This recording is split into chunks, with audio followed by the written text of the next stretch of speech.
Wrong. All right, good evening. This is the March 31st. Yikes, March 31st. Good news or bad news? Meeting of the Charter Commission, Charter Committee. And tonight, we're going to continue our discussion of the legislative branch, which we started last time. And we have some special guests tonight. We have Gary Wilson from the Select Board here, and Jim Duggan from our Town Administrator, and Diane Corey as our Town Clerk, so we can get through some more of the details.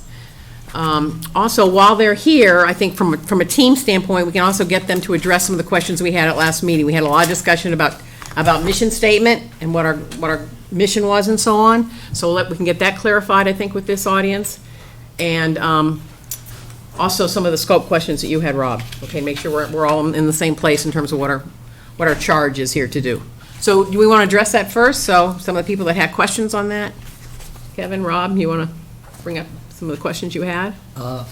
I have spoken individually with Gary, with Karen Morrison, with Jim, very briefly, asking questions with regard to, Ellen, just a 1-minute discussion in which we ended it very quickly with, we just agree to disagree.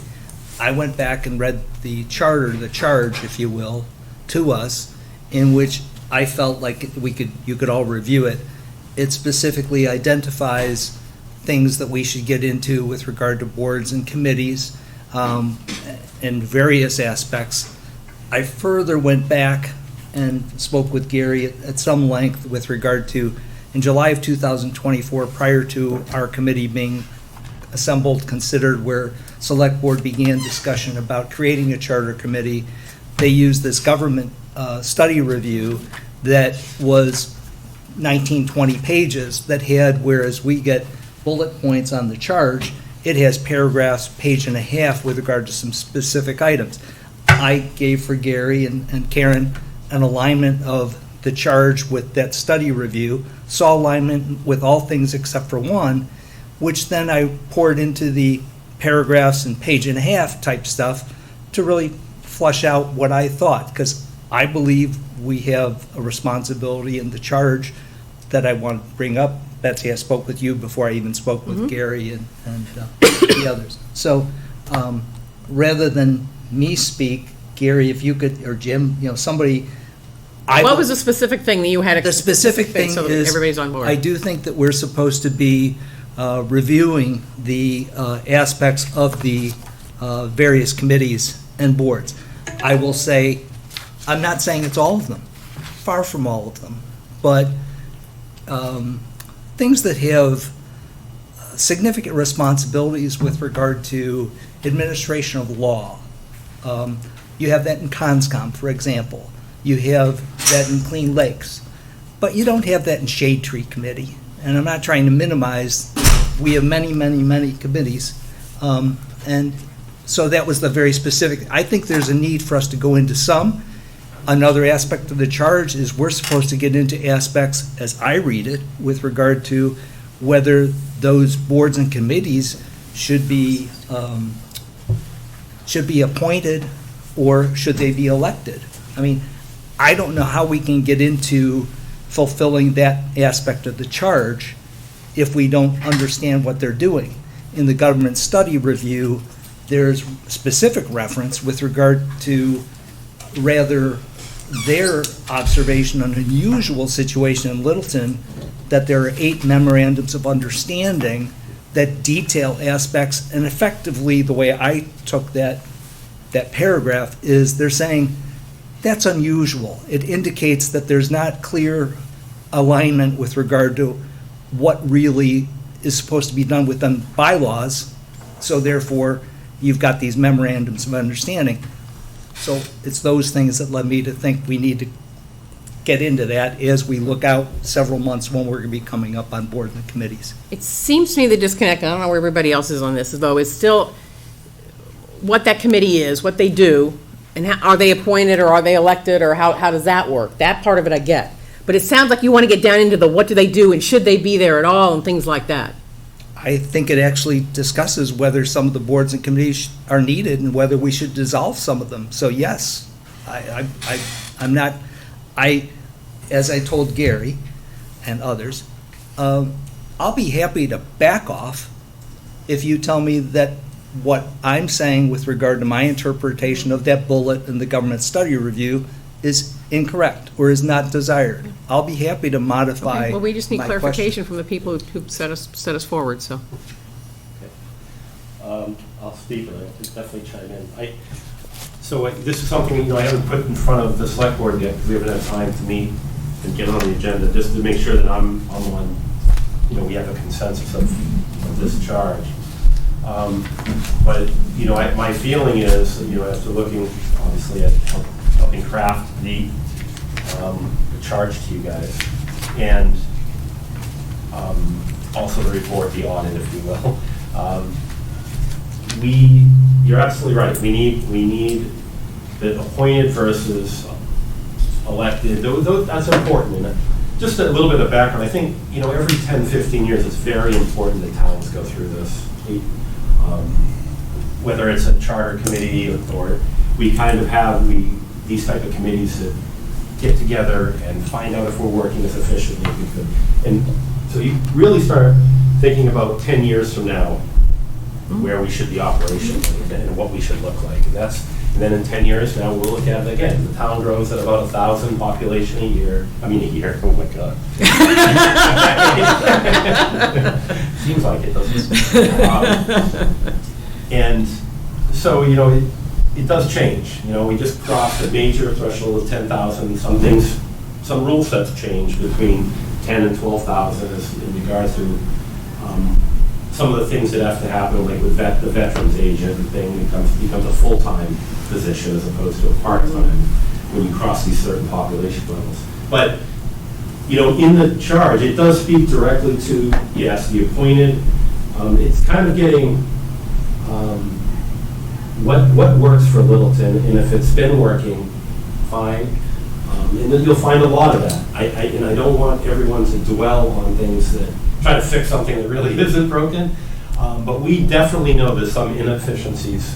When you referenced the MOUs, and Jim can speak to that, and Ryan, because you deal with these directly. These MOUs of operational control and things like that has to be created with a lot of these committees. So you want to explain, because there are probably some people here who don't know when we're talking about MIUs and why they exist and so on. We'll take the time to do that. Everybody, you can give an example, probably of. There's a number of MOUs, memorandum of understanding, of basically allows the administration that when they have staff that directly report to them from an elected board or commission, there is staff that works for them. This MOU is basically an agreement before the select board, between the select board and that particular board or commission to provide some administrative oversight. And I emphasize some. There is often, when you go down that road and you do that, you sometimes have confusion as to the staff member is now answering to two different individuals. And what if those two individuals, because I'm not going to have, or a town manager will not have an elected hat on. You have an elected official that they will look at things through a different set of glasses than an appointed person. And I'm not saying it's wrong, and I'm not saying it's right.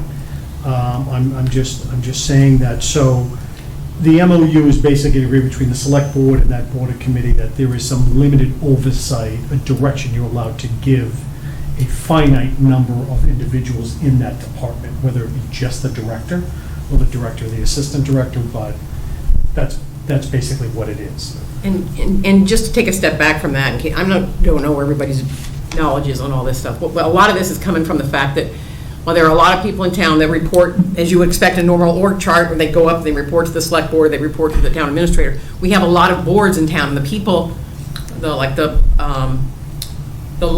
library person, director, reports to the library trustees, and the Park and Rec director reports to the Park and Rec Commission. They don't report to the town administrator or to the select, through those boards, then to the select board, but it's not direct. So that's why you have these MOUs, because everybody says, well, and I'll say this, they don't say it this way, but basically it's like, I don't work for you, so you can't tell me what to do. Okay, they don't say it that way, and that's not what people think, but ultimately, that's what's going on. And so, but my boss is telling me to do this, and you're telling me to do that, and they don't go together, so that's a problem. Right. I mean, And that's a real situation that exists. Does it exist here in Littleton? It does not. I mean, it's fortunate, and any opinion or direction I would recommend is strictly coming from a perspective of what works in an administration and the town manager form of government. Has nothing to do with Jim Duggan or Ryan Forever.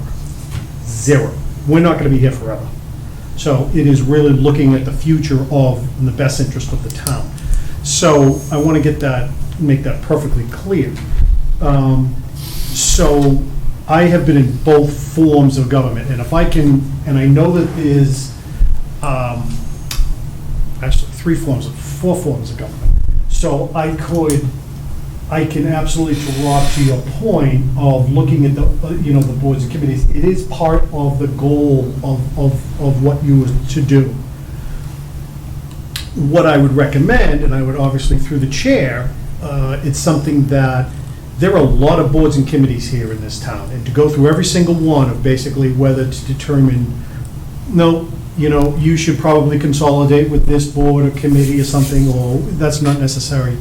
You could approach it like, let's take the most impactful ones and group those and do that in this charter review committee. You can, in phase 2, in 2 years or 3 years, take another group of those boards and committees and then look at those. Because I think there's something in 30-something committees that are here, and you guys will be here until doomsday. And Exactly. we don't want you to, Right. clearly, so your time is valuable. So I would suggest you identify a core group of boards and committees. I think it's our responsibility to identify that for you. And Rob, I know you shared a list with me. And it's a list that I want to share with the select board, just to say, it just makes sense. And it's only, I don't know how many deep that you had. I think there was one that we might not want, but there's probably, I think, 10 that that make sense because they have some greater effect on efficiency or something that, Accountability. yeah, and accountability, things like that. So there are a finite number that's not the whole, all 30. No. But you can, that's just a snapshot that I'll be sharing that with the board. We'll probably cross a few off or maybe even add.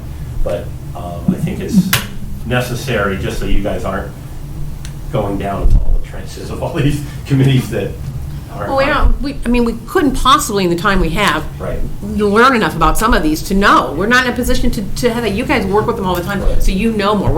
That's not where we are, what we're bringing to the table here, I don't think. Jump in with a question. Please. Sorry, Go Charlotte. ahead. Raise your hand at the same time. Would it be appropriate for this group to consider generally when a committee should be elected versus appointed and come up with those sorts of recommendations without analyzing each and every committee, but just say, if a committee does ABC, it should be elected. If it does XYZ, it's It's an interesting approach. There are some statutory things that, requirements that we have to look at. Some of the committees and boards by statute have to exist and they have certain things, but overall, you could develop a methodology of it, certainly, and then see if it fits into Mass General Law, if it works. But there are committees that have to be, school committee is a good example. Water Select commissioners. board, Water commissioners. Those are ones that have to be elected, so we don't even have to consider that. So I think you could come up with what makes sense? Well, how can we trim down on these MOUs perhaps, or how can we give more authority, come to some agreements on something that would be more efficient?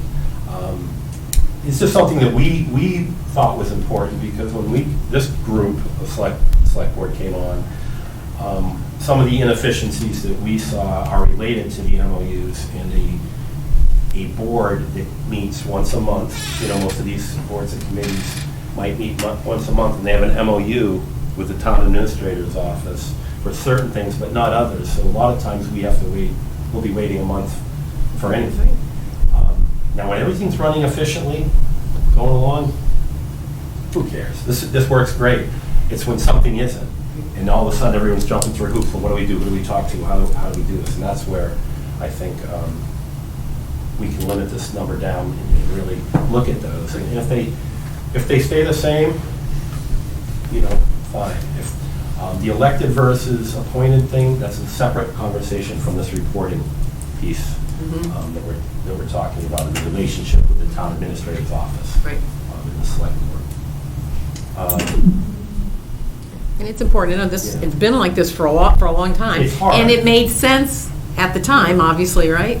Yeah, but as we grow, Things were smaller and less complicated, and as we grow these boards, Volunteers we had more take on time. a lot of information, and we changed from, I use Park and Rec because it's an important department, and it does so much these ones that are Right. outreaching. We went through, they had their own enterprise fund, and everything that they raised, they had their own budget and everything. Well, now, a few years ago, the town took them underneath, so the select board and the finance committee now are directly responsible for that budget. So we need to look at boards and committees like that. When there's a change, certainly we should have probably, as soon as that happened, we probably should have done some type of research, so we didn't, but I think that's just one example. Overall, there's probably, these other commissions, some that Jim mentioned, it might be time just to relook and see if it makes sense to continue on the way we're doing it, or if we need to have some other influence from either the town administrator, town manager's office, Right. or the select board. Thanks. Firstly, that's helpful, really helpful to clarify from last time. So, question maybe to you, maybe to the Collins Centre, I'm not sure. So in terms of the charter and the charter committee, when we get to that kind of headline on our agenda and we deep dive into the boards and committees,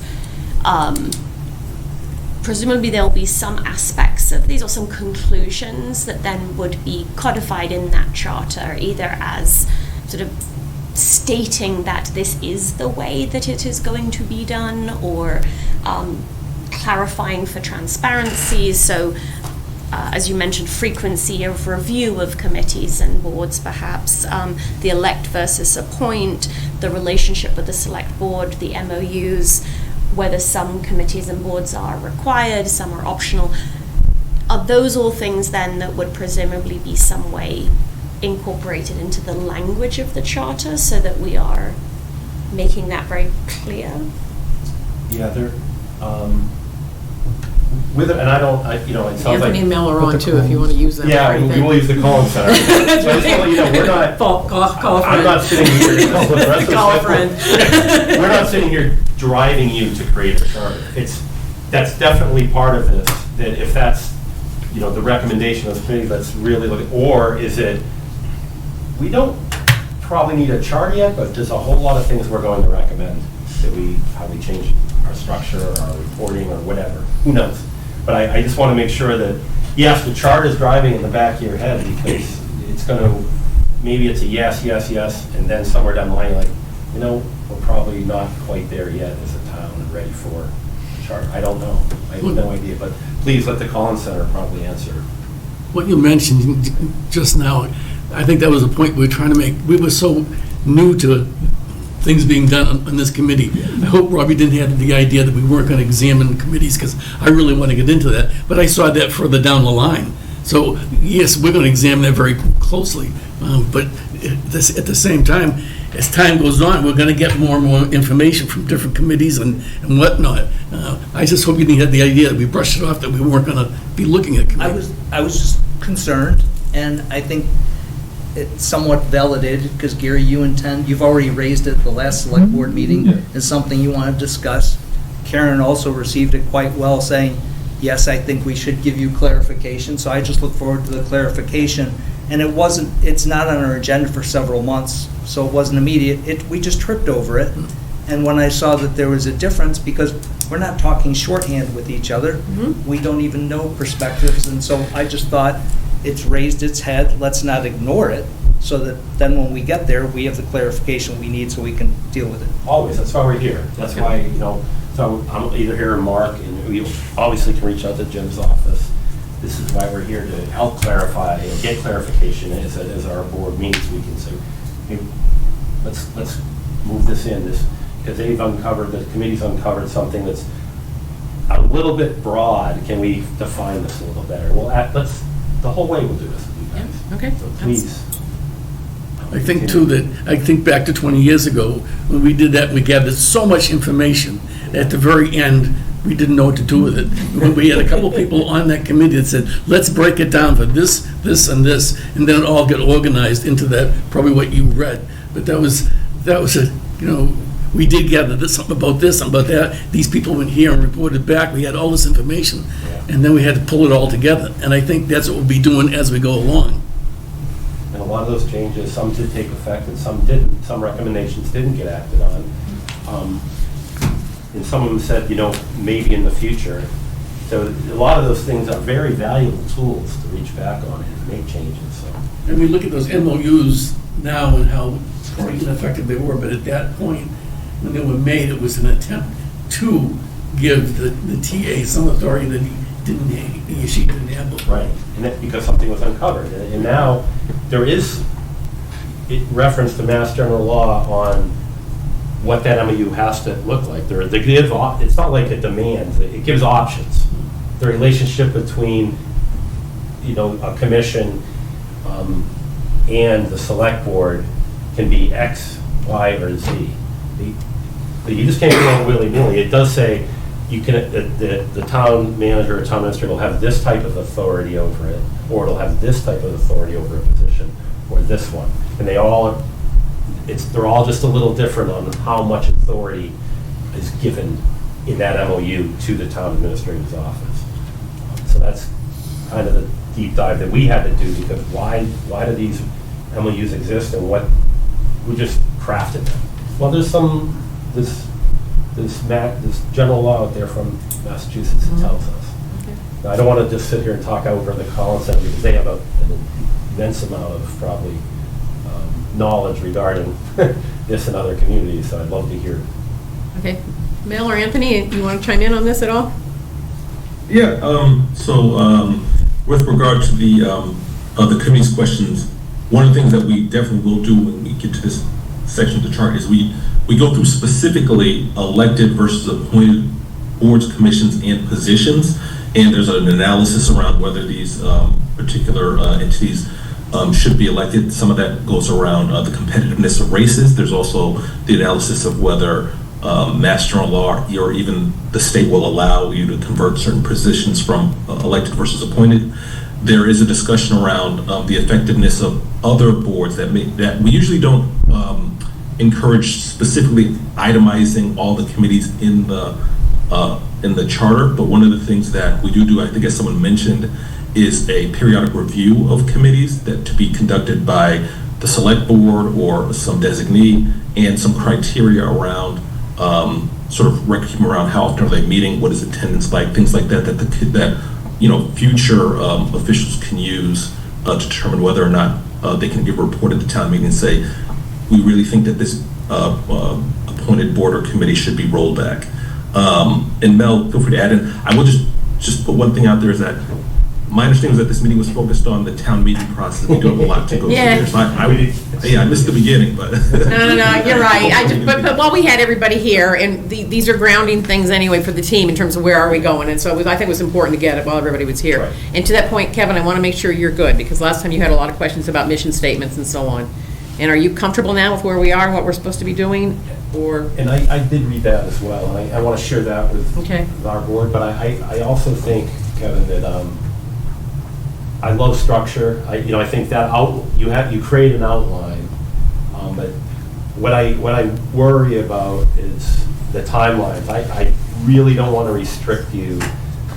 Some of those things that are, when you're putting months and attaching timelines to those things, I worry that, oh my goodness, I didn't realize it's going to be this big a project. So you need to have the flexibility, and I want to make sure that we're not handcuffing you into, a certain period, snippet of time to get something done. That's definitely not the intent here. So But I think your outline does address everything that's in the charter, or that everything that was on the committee that needs to be, or looked at and when it's going to be discussed. Is that? You talking about the work plan? Yeah, the work plan. Is that what we're talking about today? Or, not today, I know, but it was one of the questions that you had, Betsy had mentioned. I merely suggested early on that any important project deserves a project plan, so that we know what are we working on, what's the timeline, so that we have something to keep ourselves on track and accountable. So that's all. I am a big believer that important projects deserve some sort of work plan, and they're not in concrete. They are not they are malleable. Yep. As you move forward, they're adjustable. They need to be adjusted, but there needs to be a work plan. The other point that I made was that I didn't believe that having a charter was a foregone conclusion, that someone had already concluded that we needed a charter, and that therefore we were to develop a charter. My understanding was that having a charter was a question that was posed to us, not a directive. That's correct. And it's definitely not a foregone. Right. Right. It may be the recommendation, it may not. Exactly. But we'll take any recommendations. We're using that, though, as a structure for the work. It is, That's how because Collins is bringing that this is, you're going to do it, this is the section, so you're using that as a structure, but it's still not a foregone conclusion that that's what we end up with. Yep, I agree. Okay, now we're going to talk about, now we got these people here to talk about, we came to discussion of legislative branch, and Diane, you want to go first? Sure. So I'm not really certain if you're expecting me to give a presentation or if you have questions for me. I did give you a handout regarding town meeting and how it happens, and why it happens. So, maybe,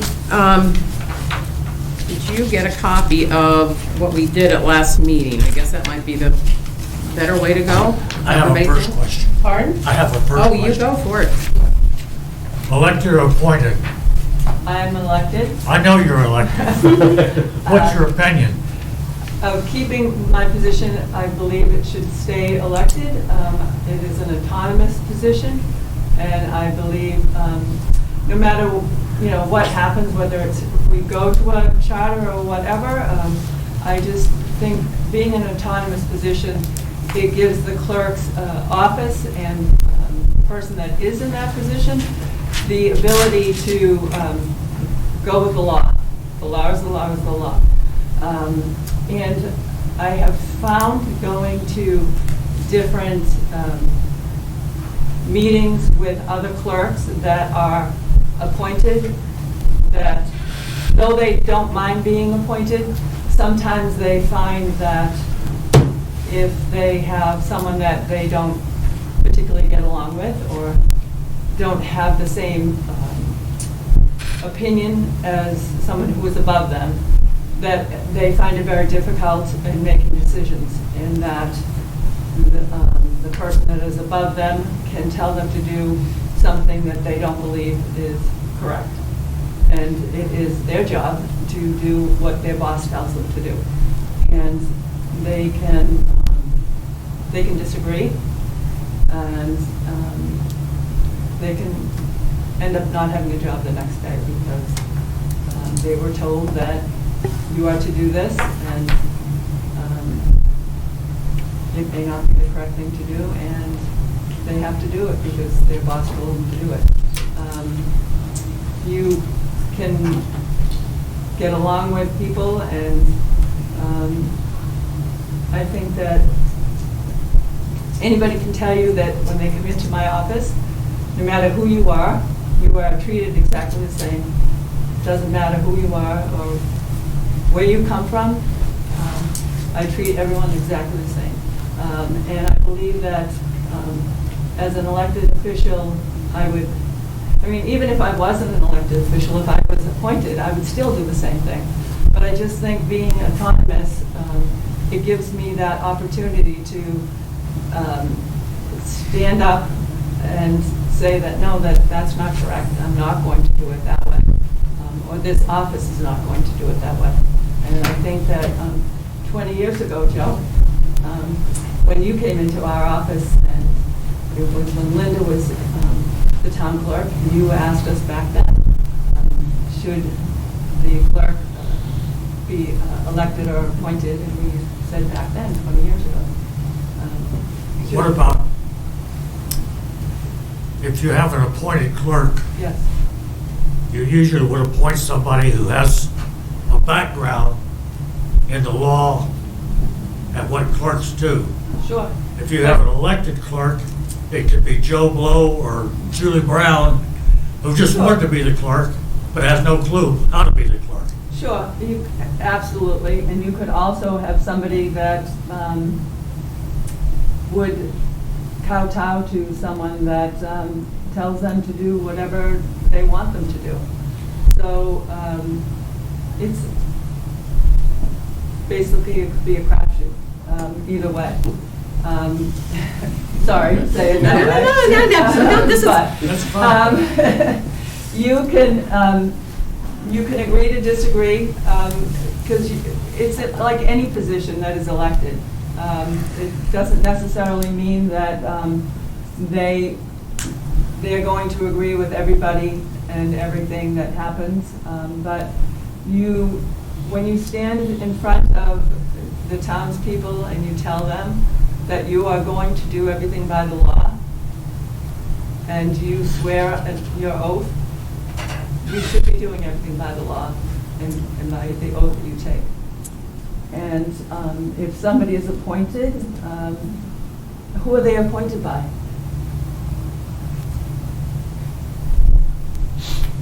Okay, hang on, because Rob, I think you were first, you had a question, right?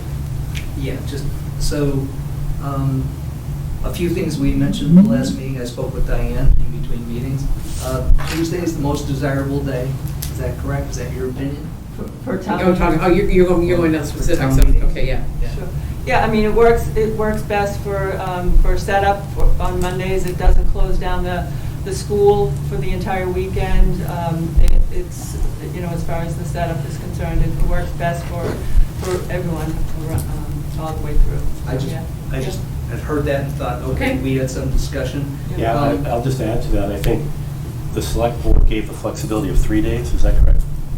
Yeah. Monday, Tuesday, or Wednesday of the Yeah. week? Yeah. Yeah, with Yeah. that in mind, Yeah. because it does give, when we know some huge event might be going on, Right. because we use a gymnasium now. Yeah. If we weren't using that gymnasium, if we had some other location where we did Yeah. our town meeting, Yeah. it might not be an issue, but I think Right. that's something we never had in the past. Yeah. We also had discussion of the existence, the setting up for 2 meetings per year or 1 meeting per year. And if you could just give us your perspective on what you think, where we've been. I know I went to the library and did a 10-year review. There were 2 meetings every year in the last 10 years.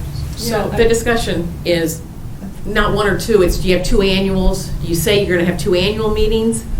In which case that means you have to have that meeting in the fall. And if you have one annual, and the other's a special, then you don't necessarily have to have one in the fall. I think that was really the. So if you have 2 Yeah, let annual- Tim clarify it for me. Yeah. Right, well, no, I mean, I said it before, I mean, an annual meeting, by definition, is 1 per year. And anything other than the annual meeting is a special meeting. And the board has been very good about calling a special meeting in the fall, before the tax rate is set, when there's town business, there always is. I kind of bristle at the notion of there being 2 annual meetings. I don't think it can happen. Well, but then I think that, so the Collins Center, I think, said that by calling it an annual meeting versus calling it a special meeting, there are things you can and cannot do. So even though I agree with you, could revoke the grammatically, liquor it doesn't license make or any something that's not going sense. to be an And issue here. There's a Yeah, time but- frame, and an annual has to happen before July 1. Right. So the annual town meeting has to Maybe happen they can before July. clarify, because they were saying though that even though I agree grammatically it makes no sense at all to have 2 annual meetings, but my understanding was that there are some things that by calling it a special, you do limit the things that you can do at a special, whereas if you called it the annual and it was fixed into the schedule, that there would be more flexibility to I'm not that. aware of But anything. maybe it'd be interesting to hear your Well, thoughts on that. we used to have a special and an annual on the same night in May, and we stopped doing that a few years back. So now we only have an annual in May and then a special in the fall. During the annual, it's always about everything that's going to happen in the following fiscal year. And the special is in the next fiscal year, and it's about what's happening in that fiscal year. If there's clarifications, Well, I noticed Anthony came off mute like he was going to say something. So I guess I would ask Anthony for a point of clarification. What are the things that you can do in special meeting versus annual meeting, or vice versa? Yeah, so I don't have an exhaustive list. What I can tell you is that the one time that I've noticed that it's came up is around the revocation of licenses, particularly alcohol liquor licenses. And so there are several communities across the state that have, I think for years they've had like, I guess what you, for lack of a better term, would call like a regulate. They always are going to have a special meeting in the fall. And so they've converted that and they've called it an annual town meeting. Because they knew they were going to have it, and they wanted to make sure that they could do all the things that they, could do under that type of meeting. So that's just been a trend across the state, and it doesn't mean that we're recommending it for Littleton. But if you're having if you know that you're always going to have a meeting in the fall, it's just something to consider. I'm sorry, a meeting in the spring, in the fall. It's just something to consider. Thanks. If I may, generally the differences are fairly small. I mean, there are differences, I think. I would look to our town moderator. I think like if your bills are prior years, in the fall, it's like a 9/10 and versus a 4/5 at the annual. So a lot of bizarre, strange things that Mass General Law requires. But generally speaking, what you do with the two events are really, generally the same. Sure, Charlotte? One of the questions that I think was posed last week to Tim, which I thought was really helpful, was just more open-ended to ask you, Dan, what do you think is working well? And are there things that you personally would like to see change or think could change in terms of the efficacy of the legislative branch of town meeting or otherwise?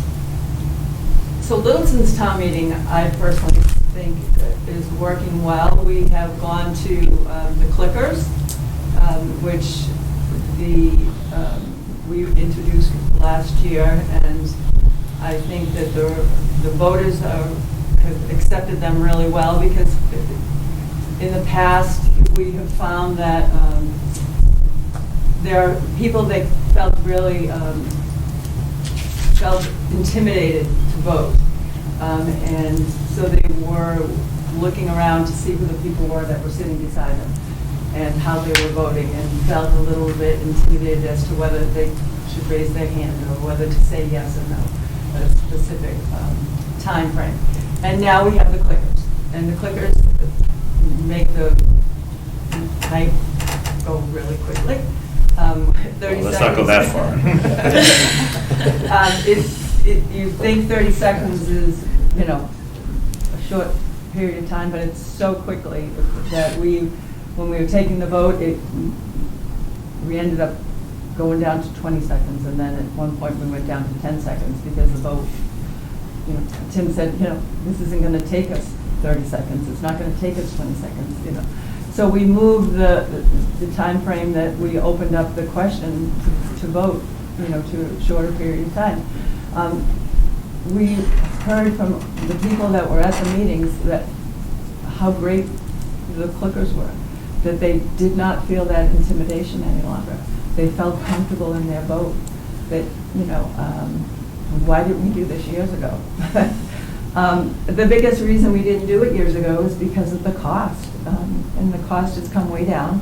And I think that, as word gets out, that more people will be coming back to town meeting because it is less intimidating and people feel comfortable in making that vote.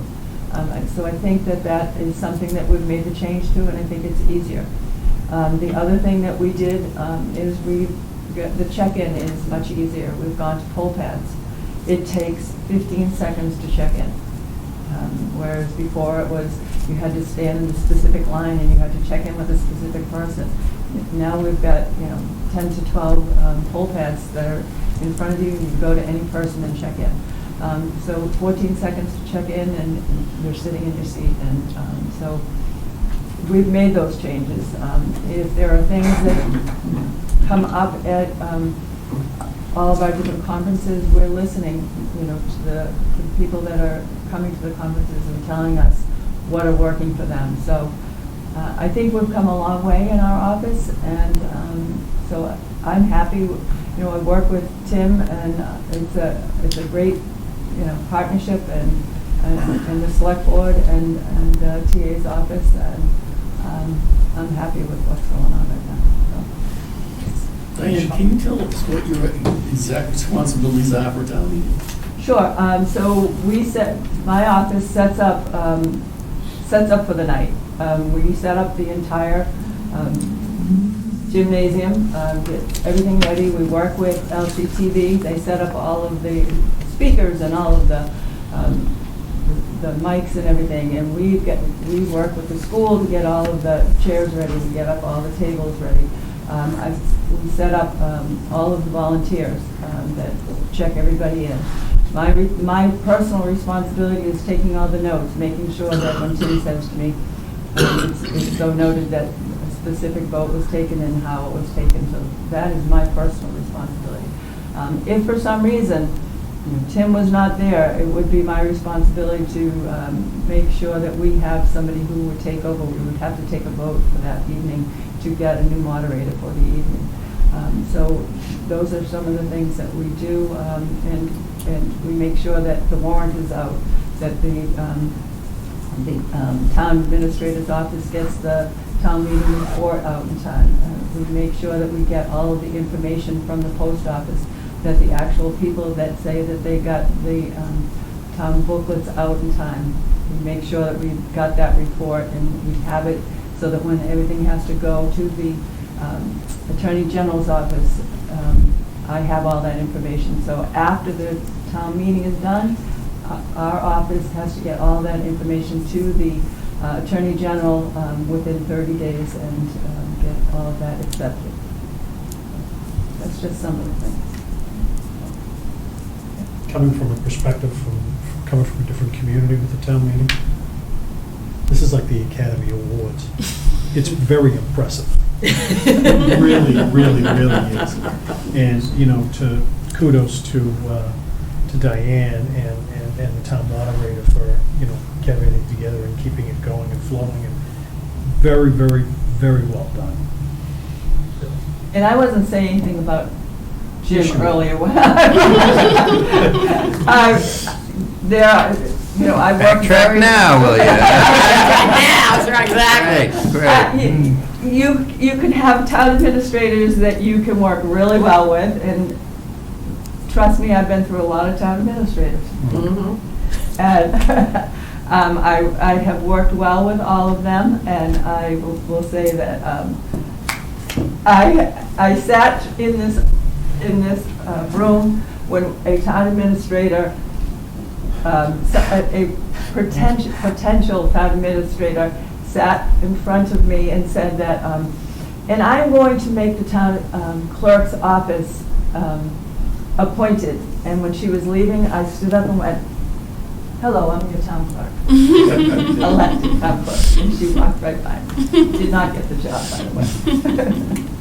I'd like to ask, we discussed very, very briefly about secret ballots and electronic voting, and you and I, could you just share your perspective with regard to whether electronic ballots are secret? So the clickers are, they are secret. So when we initially went to the clickers, there are several options that you can do with the clickers. You can, when somebody walks in, you can take the number that the clicker that the person receives. And then when you do that, you can get a report when somebody is voting. So you could potentially, when they are voting, you could possibly track how that person votes. It is the decision of my office to not do that. So when somebody comes in, we don't track what number anybody that comes in, what number they take. So that is to say that if somebody attempted to use a FOIA request with you, they'd be rebuffed because that data is not there, it's That's not correct. available. That's correct. So I Yep. just want to get that out because we briefly mentioned that. And then last of my hopefully quick hits is in the Collins Center material, we had a two-pager with regard to representative government and identified precincts. There were references to 100, 285. I found in this document over the weekend that you can have as few as 45 representatives. I'm not saying that we're for that, we haven't started that discussion, but I did want you to clarify how many precincts we now have, and therefore how many, if 45 is the minimum, and Collins Center can clarify that my presentation, 45 is the correct number. To me, it sized it differently with regard to, okay, so that's not as many as 100, 285, or whatever I was reading. Yeah, so we do have 3 precincts, and it would be, you could have as few as 15 at each. Thank you. And did you say that if, in a town meeting, if the town moderator was not available or something, we had to do a vote or something? Yes. I think I read over some of the materials that some towns have a deputy and that would be available in that event. What are your thoughts on that? Yeah, you could do it that way, but in the past, what we have done is we've taken, somebody has stood up and made a motion to appoint somebody for the evening, and we've had a second, and then we've taken a vote of the entire body, and then at that point, I would give them the oath of office for the evening, and they would. We've done, when we've had overflow, we've had a deputy moderator who's been down at the other location, so we've had 2 moderators going at the same time, which has always been interesting, so. Again, that would happen as well if you ever have to recuse yourself. That would be the same process. Any right? situation. Yeah. I'd step down from the chair and Yeah. the town meeting would have Yeah. to elect someone. Yeah.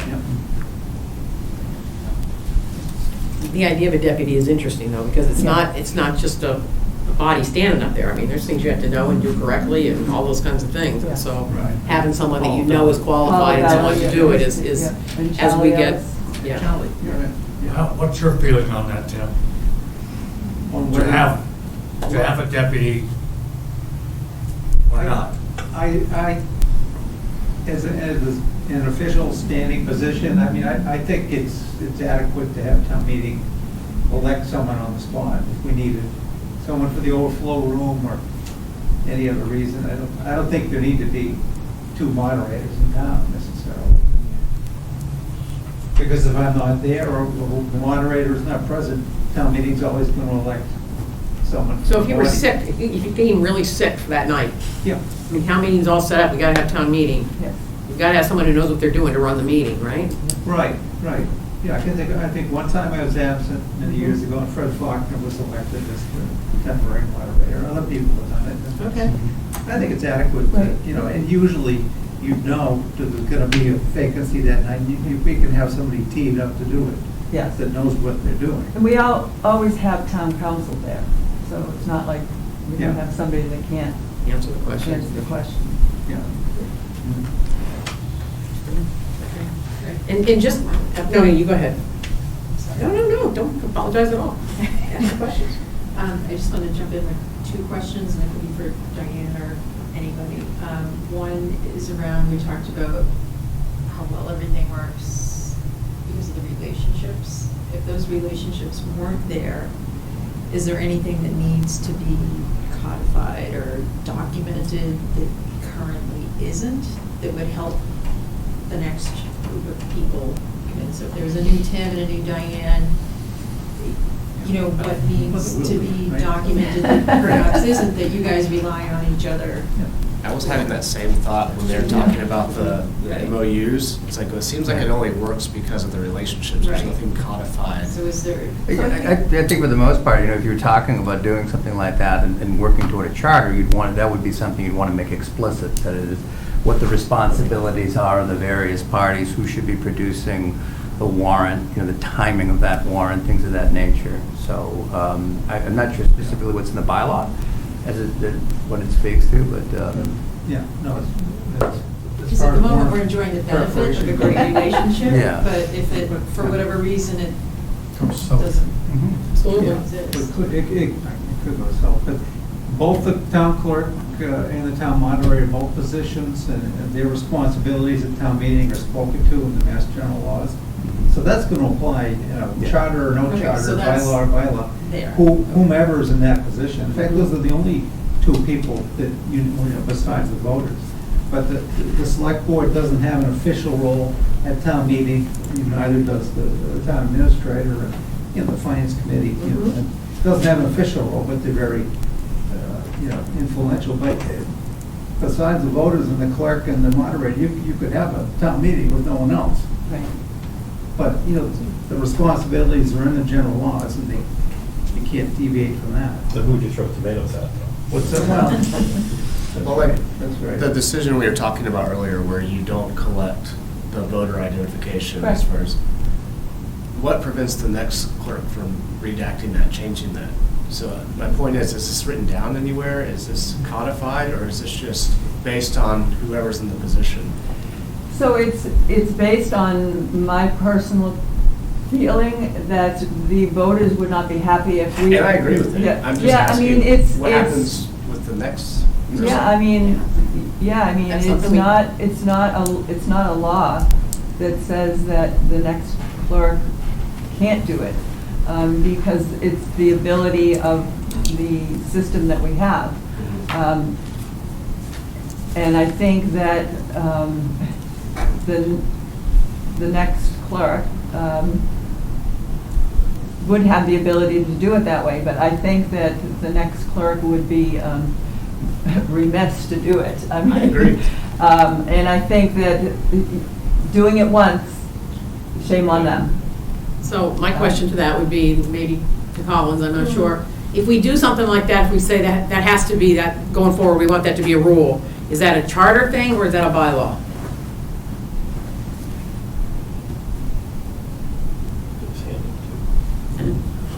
Go for it, Anthony. I think it could be both. Yeah, yes. Could be both, either one.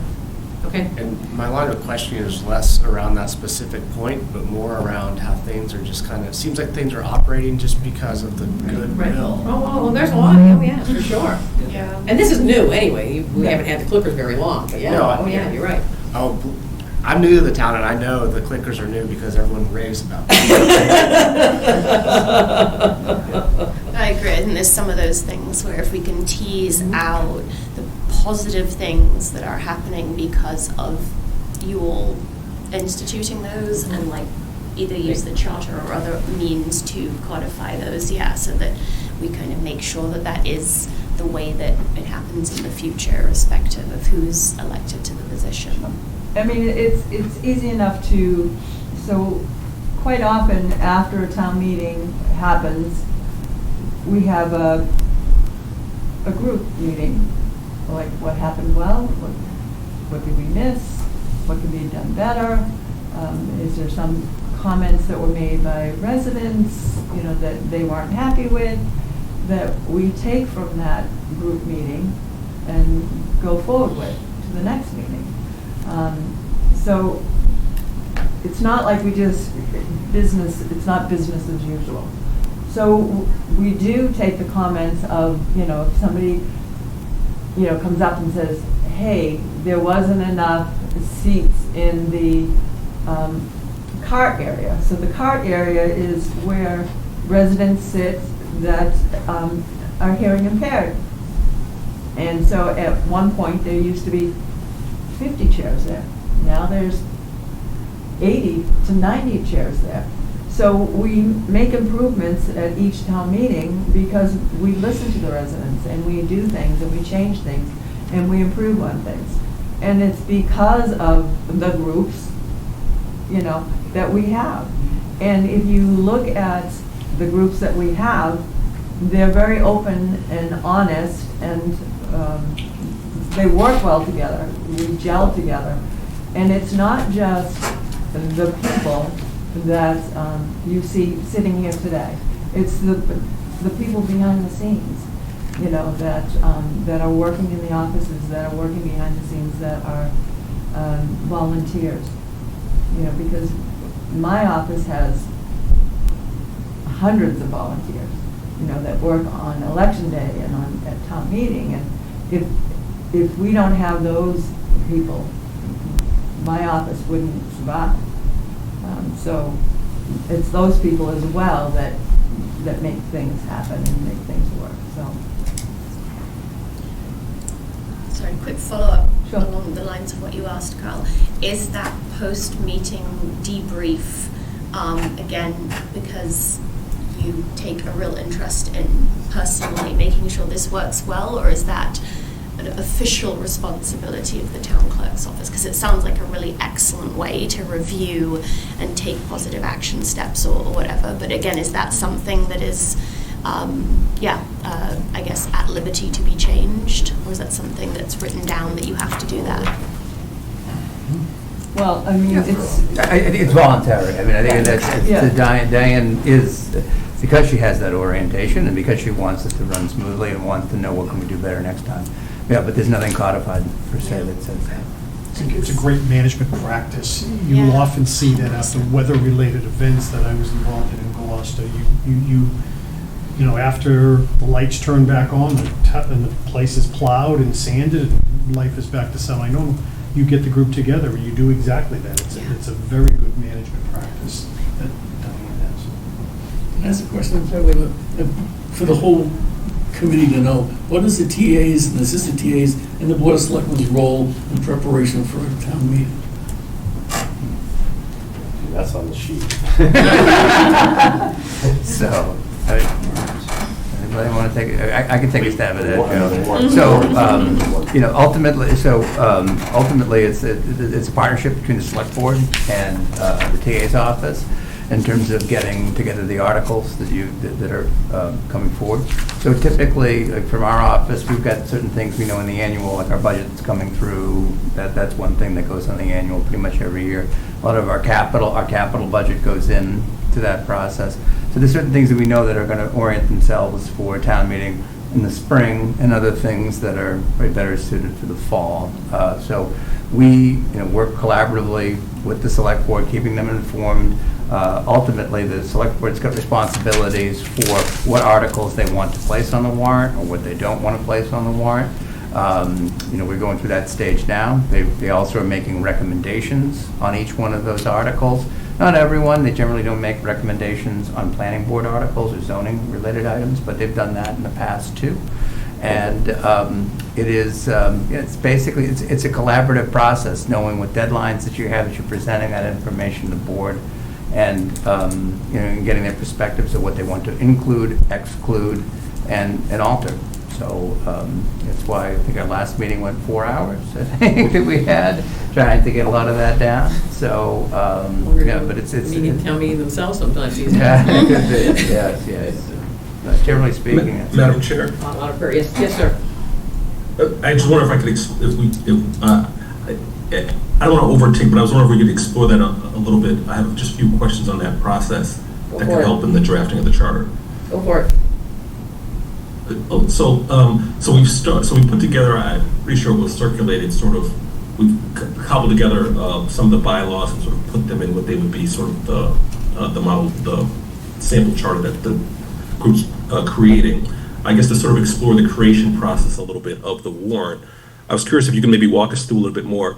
Is there a certain time period when the select board opens the process in which they're going to accept proposals to go on the warrant, for example, from citizens, from departments, so on and so forth?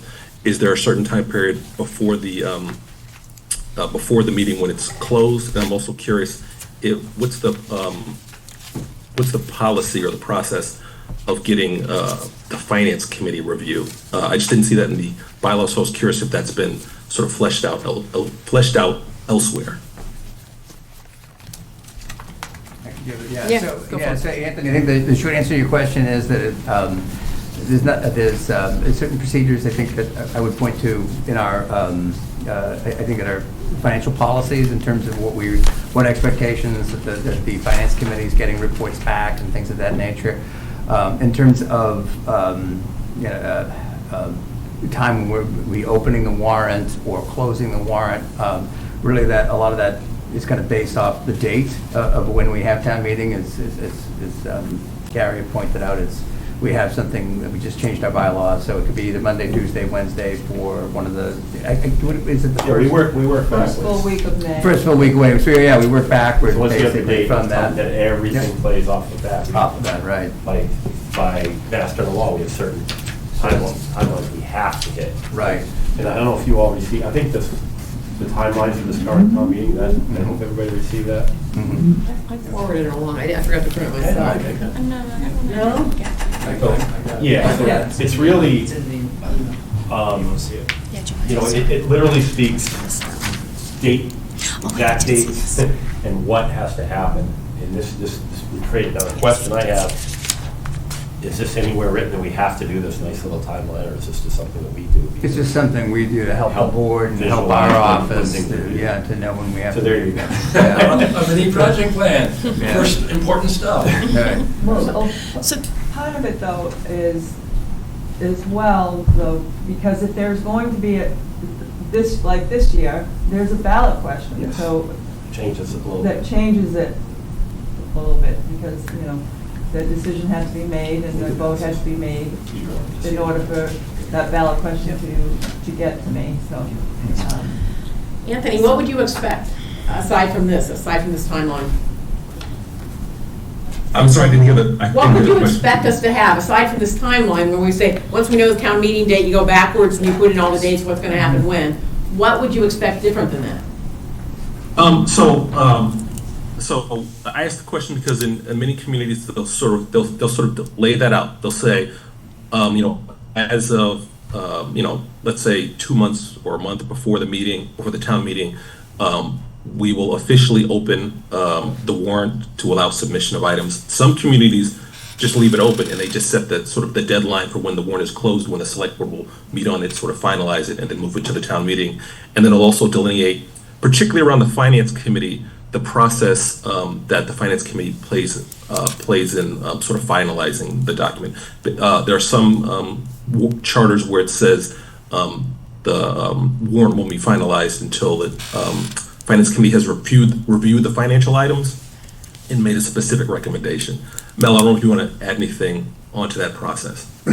One of the things that I've seen is in a charter can allow certain officials and boards to place articles in the warrant or compel the select board to include articles that are submitted by perhaps an elected board or some appointed boards. The general laws really just allow it to be petitioned by 10 registered voters for an annual meeting, but doesn't really require the select board to allow an elected board. So sometimes you'll see that as well. In addition to formalizing some of the timeframes you've got in policy right now, sometimes you'll see a little bit more information about who can put articles in the warrant, and also, as Anthony mentioned, a little bit about the Finance Committee's role. If I may. So I think the reason that we go with the strict guidelines that we go with is so that everybody knows when the deadline is. And the deadline is the deadline. Because we have deadlines to get the town meeting report out to the printer and then get it back to us and get it to the post office and get it to the residents. Because it has to be to the residents in 14 days. And so that's why we have the deadlines that we have, because, it's got to get to the printer, the printer does it, and then he sends it back to us in order for us to read it again. Because, just because it's gone to the printer doesn't mean it's exact. Because quite often it'll get to the printer and there's a typo somewhere and we've got to get that fixed. So we give it to the printer, he's got 48 hours to get, 30 pages, sometimes more, printed up, and then it comes back to us and we find the typos, and then it's got to get back to him. He fixes it, and then get it back to us, and then we say go. He's got 48 hours, another 48 hours, gets it back up here, and then he's got to get it to the post office. So if we don't go by a timeline, there's no way that we're going to hit the law. And with this post office in Littleton, we're going to hit that law, because if we don't stay on top of that printing, we're not going to hit that law. And we have to stay on top of that post office, and we can't, there's no wiggle room with that, with our post office, so. Through you, Madam Chair, if I may, it looks like in the timeline that got circulated, you currently, or at least for this past town meeting, you've got like about a 2-week window between when you're printing the report and when the town meeting happens. I guess I'm curious, is that enough time? If they put something in the charter, would you want more time? And then just sort of broadly, more philosophically, I guess I'm curious, it looks like that document is something that's a policy, something that may be created by the select board or some other entity within town. Would you, I guess, is there any strong opposition of putting those deadlines in the charter, or do you want the flexibility of being able to choose them sort of year by year? I think it would depend on what it is. Like, there are certain expectations about, when we're going to be allowing for the open meeting, how long are we going to provide for that? So I think it would really depend each time. I think Anthony's trying to say, like, you must have 2 weeks to be able to go to the printer. That gets maybe a bit too prescriptive, but at the same time, taking some of the elements that are already in the bylaw and codifying that maybe in a charter or as well would be fine in terms of the amount of time that we have to provide per Mass General Law as well. So it's kind of I think what we have generally works, but I think there are some elements that if we could put into the charter and solidify, that would be helpful. I guess that was going to be along the lines of my question or suggestion, that are there sort of the necessary and sufficient elements of the timeline that you would want to make sure go forward as kind of the legacy, and like these are the high level things that we would need to hit, and then within those the sub activities, sub that could be very much more of a management decision. But I think it would be interesting to see, and maybe it's even just a matter of annotating this existing timeline to say which ones, like you suggested, which of those do you think do need to be really like set in stone, and then where would you expect that flexibility to be fine? Because a lot of that is based on also when the select board gets to meet. So when we have the timeline in front of us, it helps the town administrator know, well, they need to meet before that warrant closes, or we have to meet because we have to close the warrant, we have to open the warrant, we have to review all the articles, you have to put them in the order that we decide to and to vote on. And so there's a lot of pieces, and you guys will see it in that document, that drive when our meetings, some of our later meetings are in the year. And there's been times when things happen where we had to hold an emergency meeting to get some things done. So it does happen, but I think it helps us, new select board members, new members on staff, kind of directs them on when we want to. But whether that's absolutely codified somewhere, that's the question. Outside of Mass General Law, which we would hope that anyone taking on any of these roles would know. The rest is kind of what works in town for Littleton.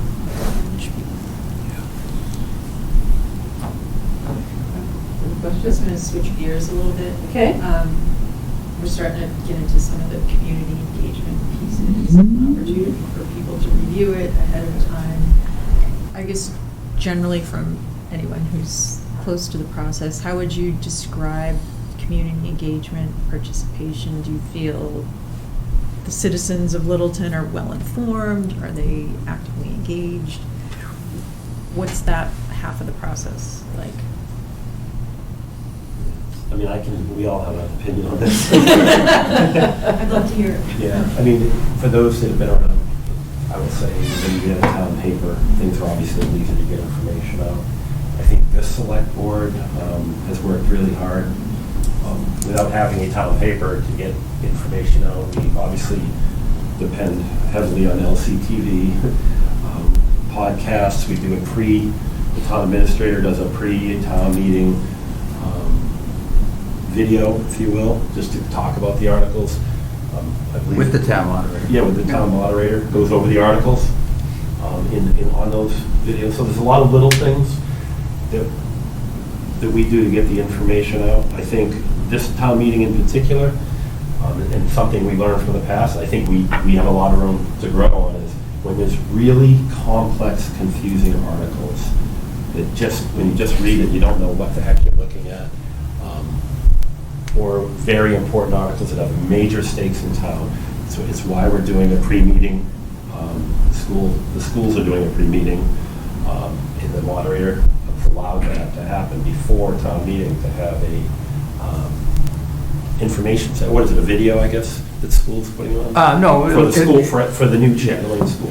Yeah, so it's going to be a 15-minute presentation and question and answer for about 35 minutes, and then people will leave the cafeteria and then go to town meeting in the gym. So I think, as a select board member, looking at that, we may want to look at a little bit further down the road at some of these complex articles, that we do this almost regularly. The problem is interfering with the in and out process. At town meeting, there's so many people coming in, and what if there's a video going on? There's a lot of moving parts, but I think it's just another way, because sure, we can get all of this information out on video, on the newsletter, things like that get put out, but it really matters. The people that are walking through that door to vote, that's what matters at the end of the day. They're the ones deciding it. So if we're educating all these people that aren't going to show up just so they can complain or cheer on or whatever, that's kind of wasted energy. We really think it's important to focus on the energy of the people that actually are showing up to vote, and how we can best educate them so that they're not at the mic. There's not 30 deep saying, I don't understand. We've educated. I was gonna say, I have to ask, I'm sorry to interrupt, and maybe for the reason, but that just begs the question, and I'm not advocating one way or the other, but what would a representative town meeting do for this? I mean, if you're focused on the people in the room. Yeah, so I want to hand that, someone that's actually participated in that or actually been involved with a representative town meeting, because it's important. Well, I'm just curious, because it's like, well, if I'm not in the room and I'm not there, who's speaking on my behalf? Right, and that's the danger. I'm speaking on your behalf. Right, yeah. I'm not a fan of representative town meeting. I have viewed it, you could be with all the articles that, for every single article, every single representative has to go to the microphone. Even if it's something that is not impactful, but it's still almost like a housekeeping situation. Procedural. It doesn't, everyone, so you could have so many representatives there at the microphone. That's and I've just never, people that are impassioned, that will go to town meeting, they don't need a town representative. They are, they like to voice their opinion and their position, and no one can speak for them, but they want to be heard. And correct me if I'm wrong, but if we went to that form, what you had just mentioned about the FOIA requests on the clickers, that changes that now, because now the people you're representing need to see how you voted. Right. So it does change it. And not, so here you have 15 people. Now, mind you, 15 people representing 3,500 voters in one part of your town. So they're supposed to hold meetings with you in your section of Littleton and say to you, how do you want to vote? How do you want me to vote for you? So you have half of the town, your area, that says, well, I want you to vote this way. And then another part of that area, no, I want you to vote this way. And then another part of it says, so now you have 15 people that are trying to figure out how to vote as representatives of that group of Littleton. So if those 15 people can't come to an agreement of how to represent their 3,500 people, how are they going to vote for you? How are they going to make that decision for you? I mean, I would ask this committee to You know? find communities Yeah. that do it, and they're very successful at it. Not the ones that are like, I wish we didn't have this from, but the ones that say, this is absolutely the way we do it. Just see, why it works. And if it fit, and if it would fit in Littleton and how we work, Right. knowing our population and how many people represent, our community at town meetings. We seem to have a little bit, I looked at the presentation that you provided in the email that kind of showed our like communities and how many people show up to town meeting. We're actually high. I was surprised. We're higher than almost all, I believe, for this side of this population, how many people show up to town meetings. Still minuscule, but. Okay. So I'd like to go back to the comment with regard to the finance and Shaker Lane, get into that moment. I can reference the charge to the charter, the government study review, Collins Center materials, all emphasizing how the trends and the needs with regard to finance is trending up, got bigger issues.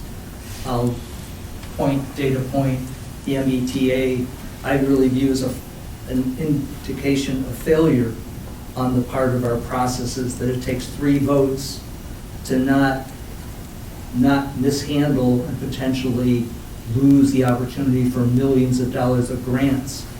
And it took, in my opinion, the Finance Committee's Brian Tarbox, that was allowed by Tim, to take another 10 minutes after the planning had already made their presentation about MBTA. And I will tell you that after that first presentation, I thought it was going down in flames. And it was only Brian's clarification with regard to almost the threat of reality check. This is your 3rd chance. If we don't pass this, tens of millions of dollars are going to go by. So now I want to rein it in with regard to this document, which, Diane, I thank you and everybody else for putting this out, because it does a wonderful job over years of identifying our town meetings and our votes and many other things, reports, etc. But within the town meeting section, it identifies and brings together some aspects of what finance does in this town meeting process, which in the town meeting report that goes out, I looked at it again today, and they write 10 pages of basically what I'll call is making sausage with regard to, we started off with 4 million or 2.5 million and ding, ding, ding, ding, ding. And I'm an accountant and I'm going bleary-eyed with regard to 10 pages of the ins and the outs. Like, you did what you needed to do, got it, move on. Here's what I don't get, and what I'm increasingly concerned, a la the MBTA or Shaker Lane. I think we need to have almost a CEO type report from FinCom or CFO, Ryan, your position, or Jim, your position, with regard to, folks, big picture items. This is what's here tonight, and this is what's coming. I'll use the Shaker Lane specific. I spoke and received a response from Janine Wood, a member of the school committee, and they chose to not approach Tim and have this meeting before the town meeting. Okay, except as I stated to their face, I'm concerned you're getting 30 or 40 people in that pre-meeting as opposed to 300 or 400 of the town voters who are going to have this issue before them in the fall, special meeting, whatever you want to call it. I'm really of the opinion that if we haven't given the ability to have, we allow the FinCom to write this 10 pages in the town report, that doesn't tell me what I really need to know in terms of the biggest picture items with regard to, folks, you're going to be given this chance, and if you lose this chance, which you're entitled to do, you might pass on it for very good reasons. Rob, can I just interrupt? You know, one of the things you had to also keep in mind with the town report, when we send that out, that does have a report from the Finance Committee in the front of that document. So it does kind of speak to that CEO piece. So I view that as more, I don't think it addresses, from my perspective, what I'm trying to go at is that Brian Taverk's MBTA comment. I'm trying to go towards at this May meeting, if we only meet, I would love for 300 or 400 people, all the voters to go to the school board meeting at 6 o'clock. My concern is that if you don't know what's coming in terms of, you don't have FinCom or somebody from Jim, your office, really punctuating, don't miss this one. This is the headline. I think we need that. I think that there are other votes that have, there's several, in recent years, we've had 2 votes having to bring up a second vote after a failed vote suggests to me something's not working on big ticket items. So I'm You sound really, specific, Rob, you want to say Yeah. what you have put in here? Yeah. yeah, I'm for having some process. Collins Center can help us with where this is, but have an opening with regard to a 10 to 15 minute presentation determined by finance or by the select board, I'm open either, but to really emphasize, this is key information that if you don't understand what's coming, you're not adequately understanding important issues that are about to come before you. And the 10 pages of, we started off at a $4 million or $2.5 million deficit and got it down to 0. That's not it. Yeah, I can speak a little bit to it, but she directly, having served on FinCom several years, I know there's a few members in this room, it works very hard not to be a political board. So when you have articles being presented from other committees or other people, individuals, it's very hard for the FinCom when they either give a pre-presentation of something, like this is how it will affect your tax bill. And we do that, we've done that in the past. We've done a quick snippet. FinCom will come up with a 1 slide. This is how it will affect the average taxpayer, you know, or, but if when FinCom speaks outside of that, there's a fine line between when they're crossing over into giving an absolute opinion on how you should vote as opposed to how it's affecting strictly financial. So here's getting into that next layer, because it's right on top of us. And I think MBTA could have been done this 2 or 3 years ago. I think I just read in the last 30 days that in September, FinCom's going to identify the financial implications if the upcoming fall vote fails. Okay, we're not going to see that until September, and who's going to really see it? Some people like me, but small little population. I understand and appreciate the aspect of not getting FinCom to tell everybody how to vote, but I think the data points with regard to should you go this way, this happens. Should you go this way, that happens. Those 2 pieces of information let voters keep it clean in terms of not, bias. But you need to have data points with regard to what are the implications, and then you let the voters absorb that information. But they need that information, and I feel that our processes right now are not adequately bringing that information to the voters in timeframes that they can absorb and then take their votes, which is leading to some rather serious misses. In the case of the upcoming Shaker Lane, should they miss that, we're probably looking, well, I'll wait for the experts to weigh in, but it sounds like everything that I know, we're going to wait for another 5, 6, 7 years, and if by chance we trip over and have to renovate that building, we might actually be spending more millions of dollars than that amount that we'll get through the MSBA process. So I'm very much concerned that and trying to use this as one example currently on the table to point out how if you don't inform them, then they're making potential decisions without even understanding the implications and maybe saying, had I known, when it's too late.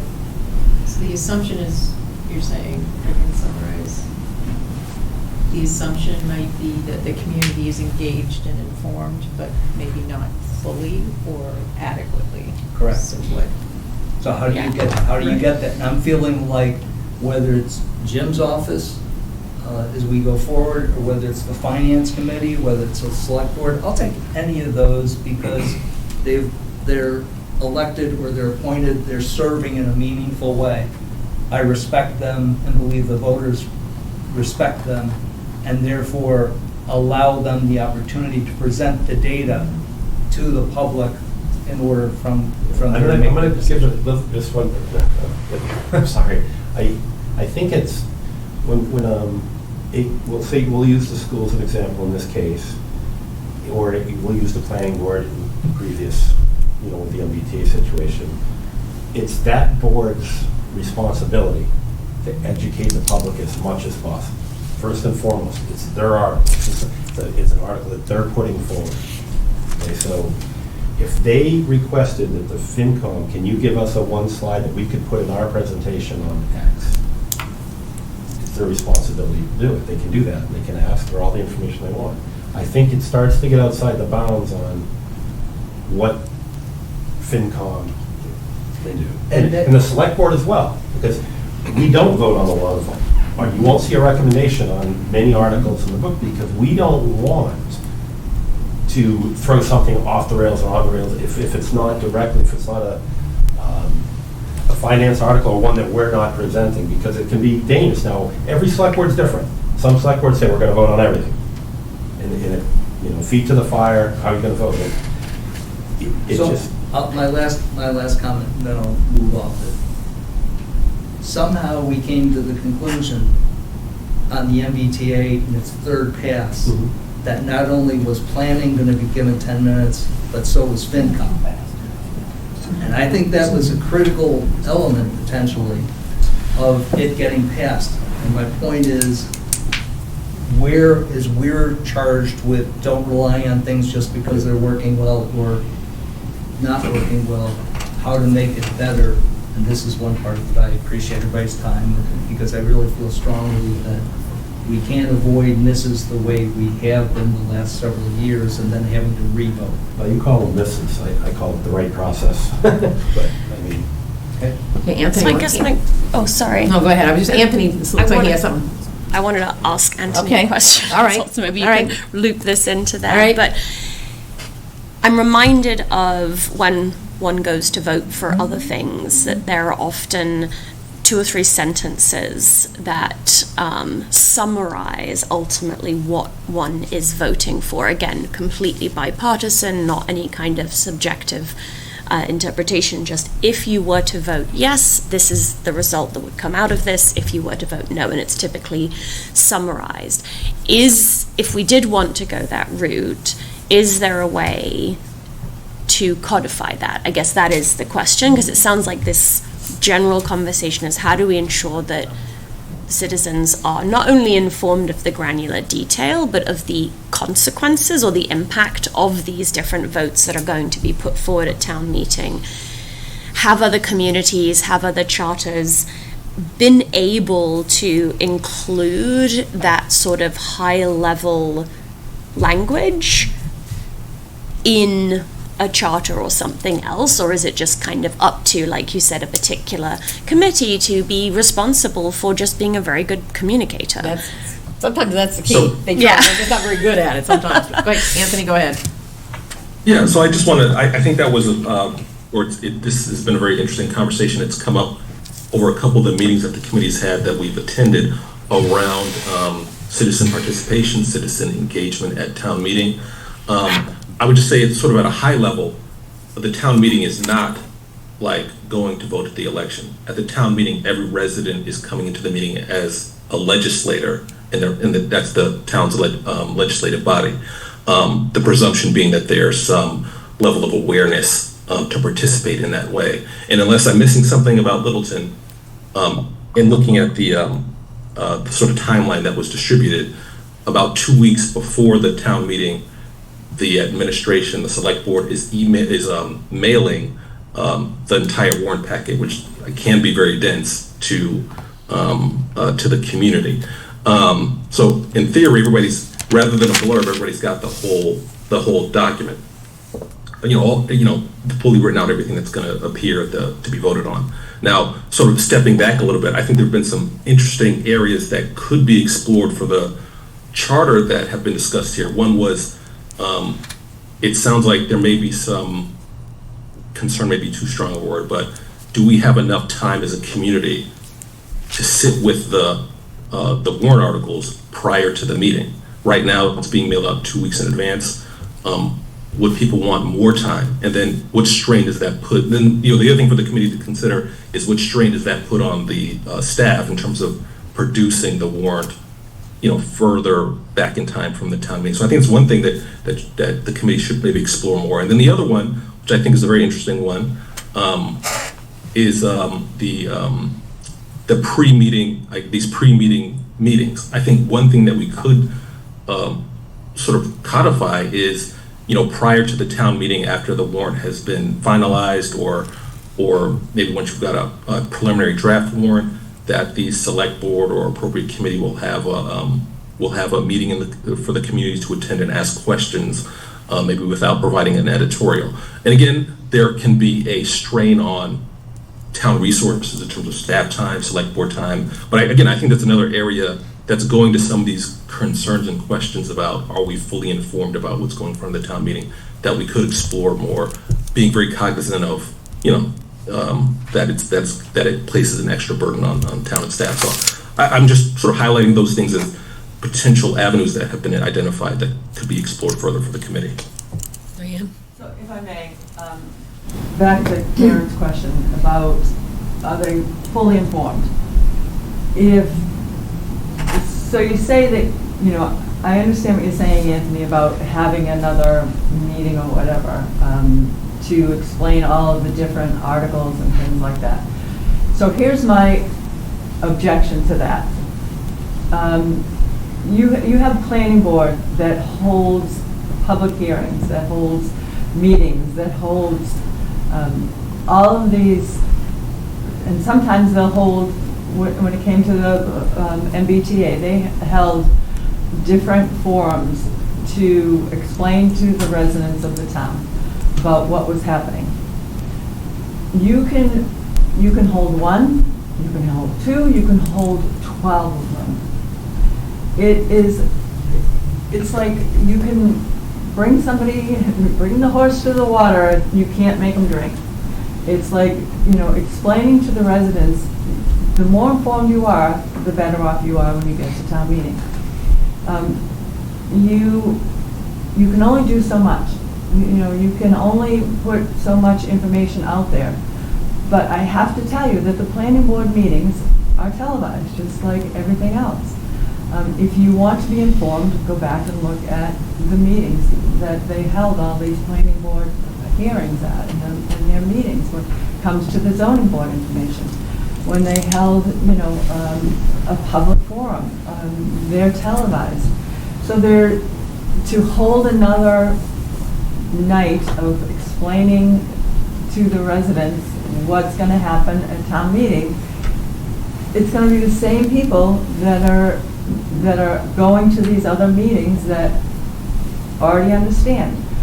And interestingly enough, people go to town meeting, and it's not at their fault, but it's just they go there and they expect all of the articles to be explained to them.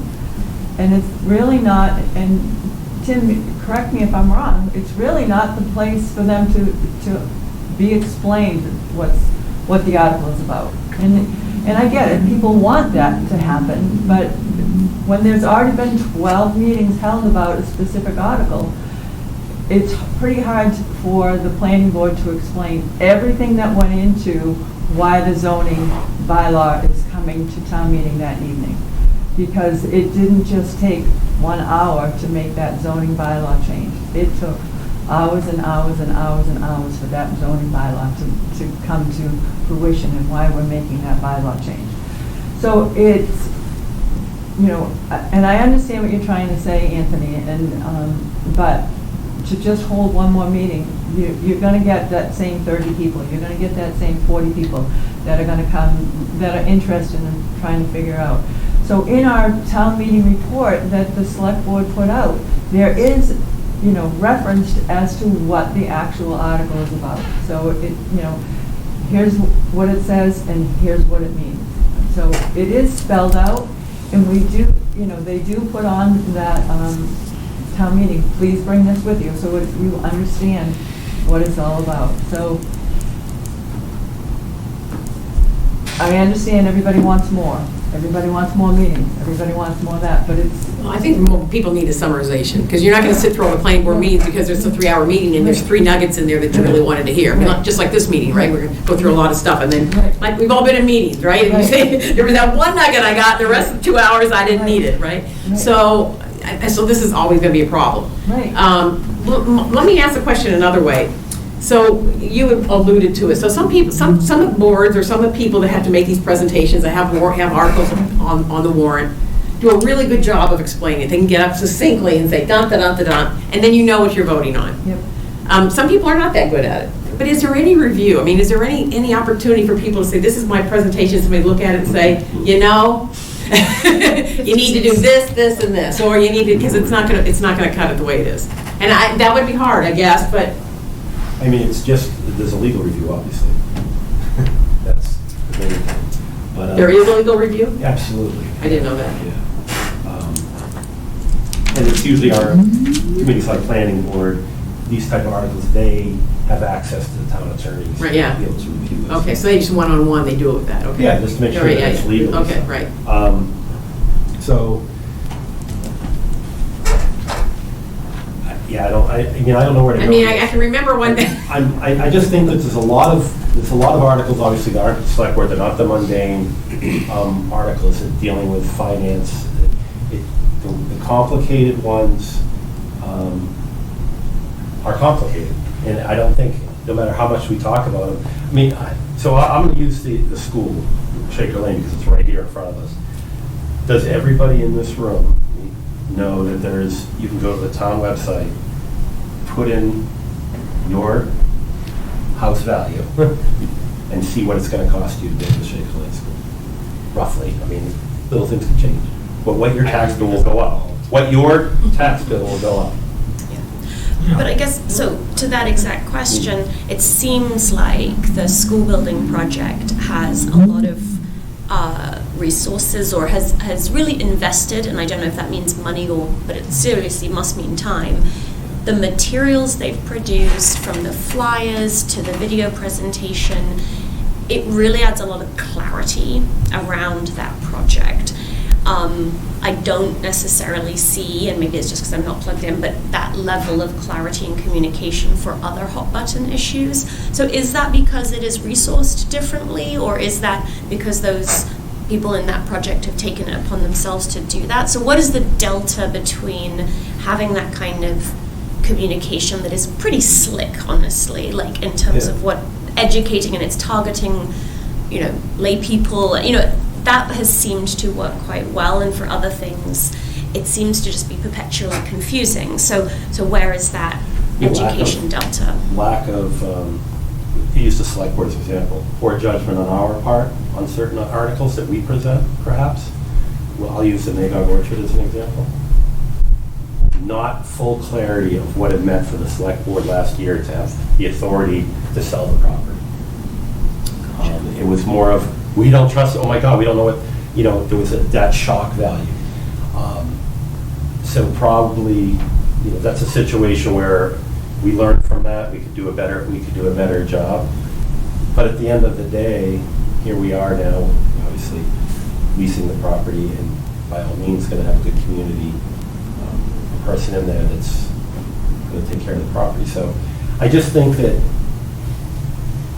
we can do a better job. I think when I say we, each, when it's an article that's coming from a board or committee, a zoning article, a planning board article, do a better job. But how do we force that upon that board or our board to do a better job? when we want a new school. Well, okay, I would have trouble finding anyone in town that would say, I don't want a new school. It's more about how much is it going to cost me, the taxpayer, to have a new school, and many other reasons, obviously, but, so I don't know how much you can eat into that. You know, people have different reasons for not wanting to do it.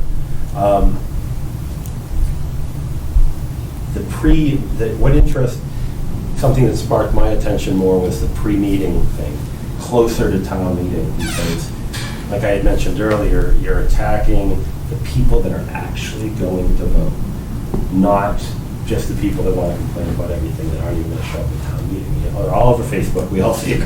So how do we best address those people and educate those 200, 300 people? And that's, you know, I'm getting a sense that is there a way that we can codify something where we have to present something pre-town meeting? So if I may, so if you look at Liz Tretiak, Council on Aging, she did a great job promoting the new building.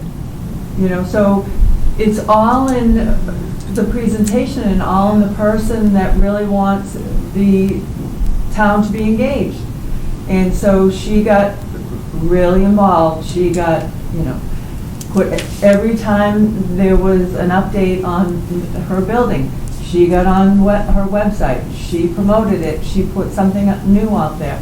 So she was involved. She knew what she wanted. She wanted everybody to understand all the updates that were happening there, what the town was voting on, what the monies were going to, and where she was at. So here's somebody who's involved, department head, and she wanted, and she's still doing it. So she wants everybody to understand where the dollars that you voted on are going to. So it all depends on the department. It all depends on the person that's involved. So here's the school department. They're the ones that know the dollars that they're going to be asking for. So they're the ones that, you know, are involved. Same thing happened with the fire department. When the fire chief, when they were promoting the new fire station, it was the fire department. They were the ones out front that were promoting the fire station. They were there at town meeting that had all of their literature there. So, you know, you need to promote. So do you think, I'm sorry to interrupt, but Sure. do you think, so is there a place, so say, you know, so as town management, if you will, with the select board and that's when you say, we know these are important articles, and we have concern that the presentation, for whatever reason, the person in charge is really good at this, but they're not necessarily good at that. So should we get in there and help them? And should we make sure that it is good, so that you're not at town meeting, you don't get the result you want just because somebody is not a very good speaker, or is not a very good at presentation? So here's the issue. The town administrator's office is not just responsible for that one. No, I understand. One project. I understand. And so to put it all on the TA's office, or even, you know, to the select board, is kind of. I didn't say. No, I'm not saying, but in the end. But quite honestly, what we're all talking about, you're talking about major investments in our core services, schools, fire departments, council on aging, okay? Those are our foundations, you know, bring in other public safety, bring in DPW and things of that nature. It's a natural instinct from a select board's point of view and a management point of view to look at how is that going to be presented. For example, the team has had discussions, we've had multiple internal conversations about what needs to be done to be more proactive in getting the message out there, the impacts that it has on this community for the Shaker Lane School, the advantages, the disadvantages, to Rob's point, you know, it doesn't pass, then you're back in the line at MSBA, and what ends up being $68 million, our share of the total project, now turns into over $100 million. And it's sticker shock. You know, it's funny, Ryan said, you know, turned around and said to me, I was like, how much is that? He says, well, Go on a lot and look at a pickup truck, it's $70,000 now, it's sticker shock, but it's the real thing. But if you look at other communities and you see the cost, $400 million. $400 million. I mean, we're not an anomaly. This is the way we are, and we have to make that investment in our core services. We're investing in our children. You can't give them that environment. It's up to us as a community to make that investment. This is not like it's something fell out of the sky. We knew this is coming along. We're always going to be investing in schools. We're always going to be investing in public safety. It's just a matter of when. Now, what's the accountability piece to that is to make sure we're fiscally responsible with doing it. And that's where FinCom, the select board, has had, people don't even probably see it, many meetings, policy meetings, to find out how to keep that money, keep eating into that money in a plan, a 5-10-year plan to throw money at this debt that we're going to accrue to help the taxpayer. That's, to me, the responsibility when it's not our article. If it passes, we need to be in the best position to help the taxpayer. And that's kind of what FinCom is. The select board get together, and these two committees right now are fantastic together to work down these numbers, really start addressing, but with that, what are we giving up? What's the next thing that now we can't give money to because we're putting so much into it? So it's a balancing act for sure, but so if the presentation of the schools gets kind of lost or some of these other articles, it's not that our energy isn't focused. The problem is that all that energy you did may rest on that 10-minute presentation that somebody makes a town meeting. But from an administrative point, the management point of view, it is you are going to have that in those internal discussions and meetings and turn around, at least from our perspective, and turn around and we'll say, all right, show us what you're going to present. And then we sit there and we're like, okay, then we offer some corrective things and support it or emphasize this more. So it's really. So it does happen now. I mean, it does. I mean, you look at these big ticket, these emotional votes. Yeah. It brings us together to assess and how the message is. So let me to tie in with the other stuff we're doing. Let me just ask. So does that work just for the people who report to you, or does that work for all these individual boards too? Well, can I chime in with one thought? And I'm sorry, because I just saw you raise your hand. But could that be something codified for the purposes of the charter, that for articles over X, have you done this, and this outreach? Not to put it on you guys, but to say to the person presenting it, have you done this? No. I've never seen that.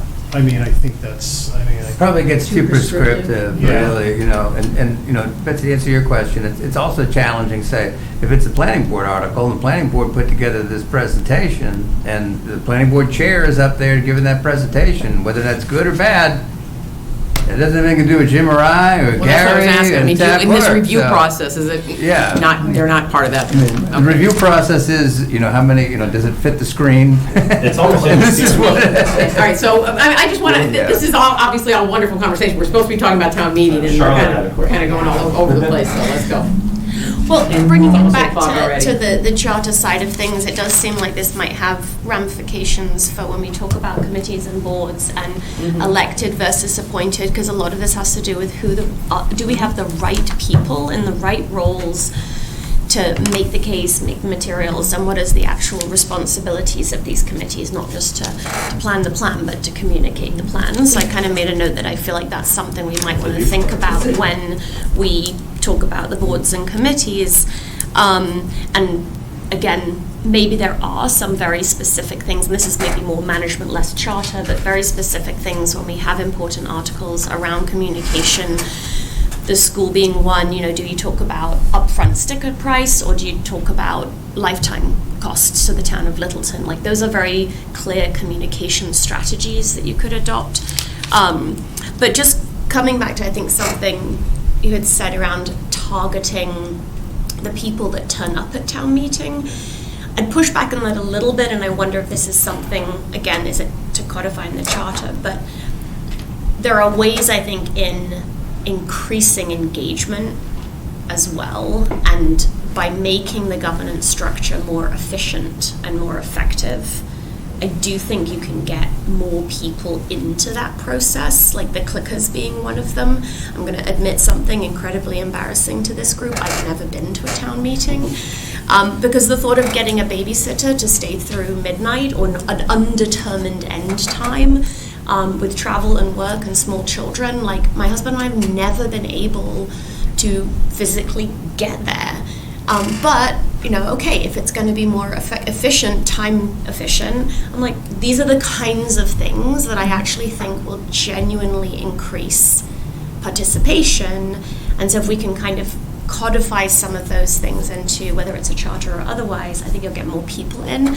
And then your messaging is also slightly more diffused, right? You're not having to only necessarily target those people who always show up, but targeting people like me who haven't been able to show up, but I actually really am engaged, I'm interested, I read the stuff that comes in the mail, and then I think I can't get a babysitter to get there, you know? So I think thinking about the types of residents we also want to engage in the legislative process, if there are ways in which we can kind of improve the efficiency of the process, I do think it's going to get more people involved. But, I mean, improve it in what sense? I guess that's my question. I think that we've tried all kinds of different things. We've tried doing it on Saturday, we've tried doing it, you know, and to be honest with you, doing it on Saturday, two things have happened. The first time we did it on a Saturday, we broke for lunch. We offered lunch, and 25 people came back after lunch. Yeah. No, I think what I meant was actually that I think the improvements have already been made. I happened to be out of the country last time, so that was an aberration. But I do think the things that you've already put in place, like the clickers, for example, really, truly changes the game in terms of allowing people to participate. And I think everything that's been discussed so far also about just making sure that, again, the good management practices that this group seems to be not only having had put in place, but continue to put in place, like the chairs that you were saying, additional chairs, like all of that, like having this really very detailed time frame. I would worry that that could all disintegrate if you don't put it some way in writing. Like we could go, oh, the good old days, you know, when it all worked well. And like I'd love to take all those things that work well and are going seemingly in a right direction and make sure Littleton's set up to continue to have that for the next 10, 20 years. All right. Please. Oh, okay, Anthony? Yes, just sort of, I guess thinking sort of as the board considers these things, I think you're getting a little bit maybe too much into the details for what would sort of be appropriate for being in the charter. In some ways, you want to think about these issues as sort of required minimums because there's two things that can happen. Again, the charter, if you create a charter, it's going to be a document that's going to be very hard to change. It's not going to be as easy to change the bylaws. So this is something we're expecting people to do.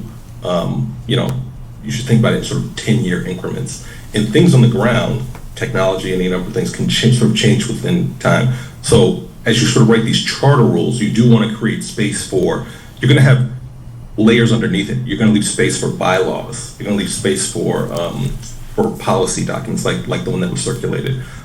So I would just sort of caution you to sort of not be too sort of into the details about sort of what you're requiring. Sort of the worst thing that we've sort of could see that you try to sort of avoid putting in charters is sort of some good ideas that are well-meaning but are impossible to really enforce, and so they are portions of the regulation or the bylaw or the charter that end up being ignored over time. Because again, you have a town, but they've got relatively limited resources.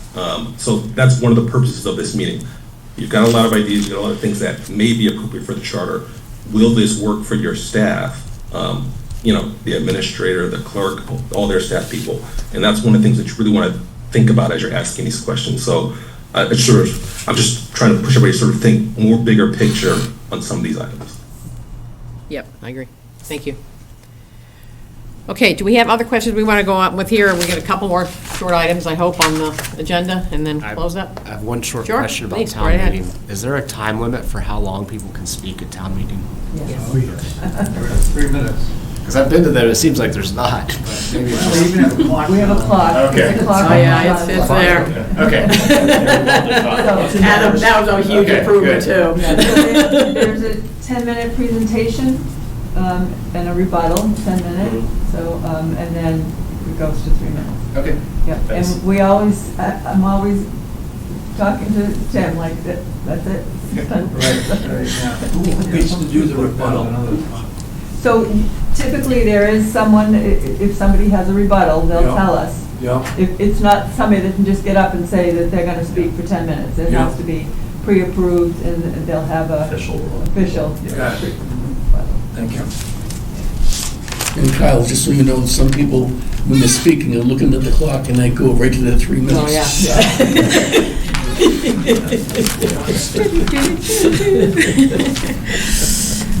Getting back to the outreach, in educating the public to get more, to people there, I mean, even, do any of you know or are aware that what we're looking to do with town hall?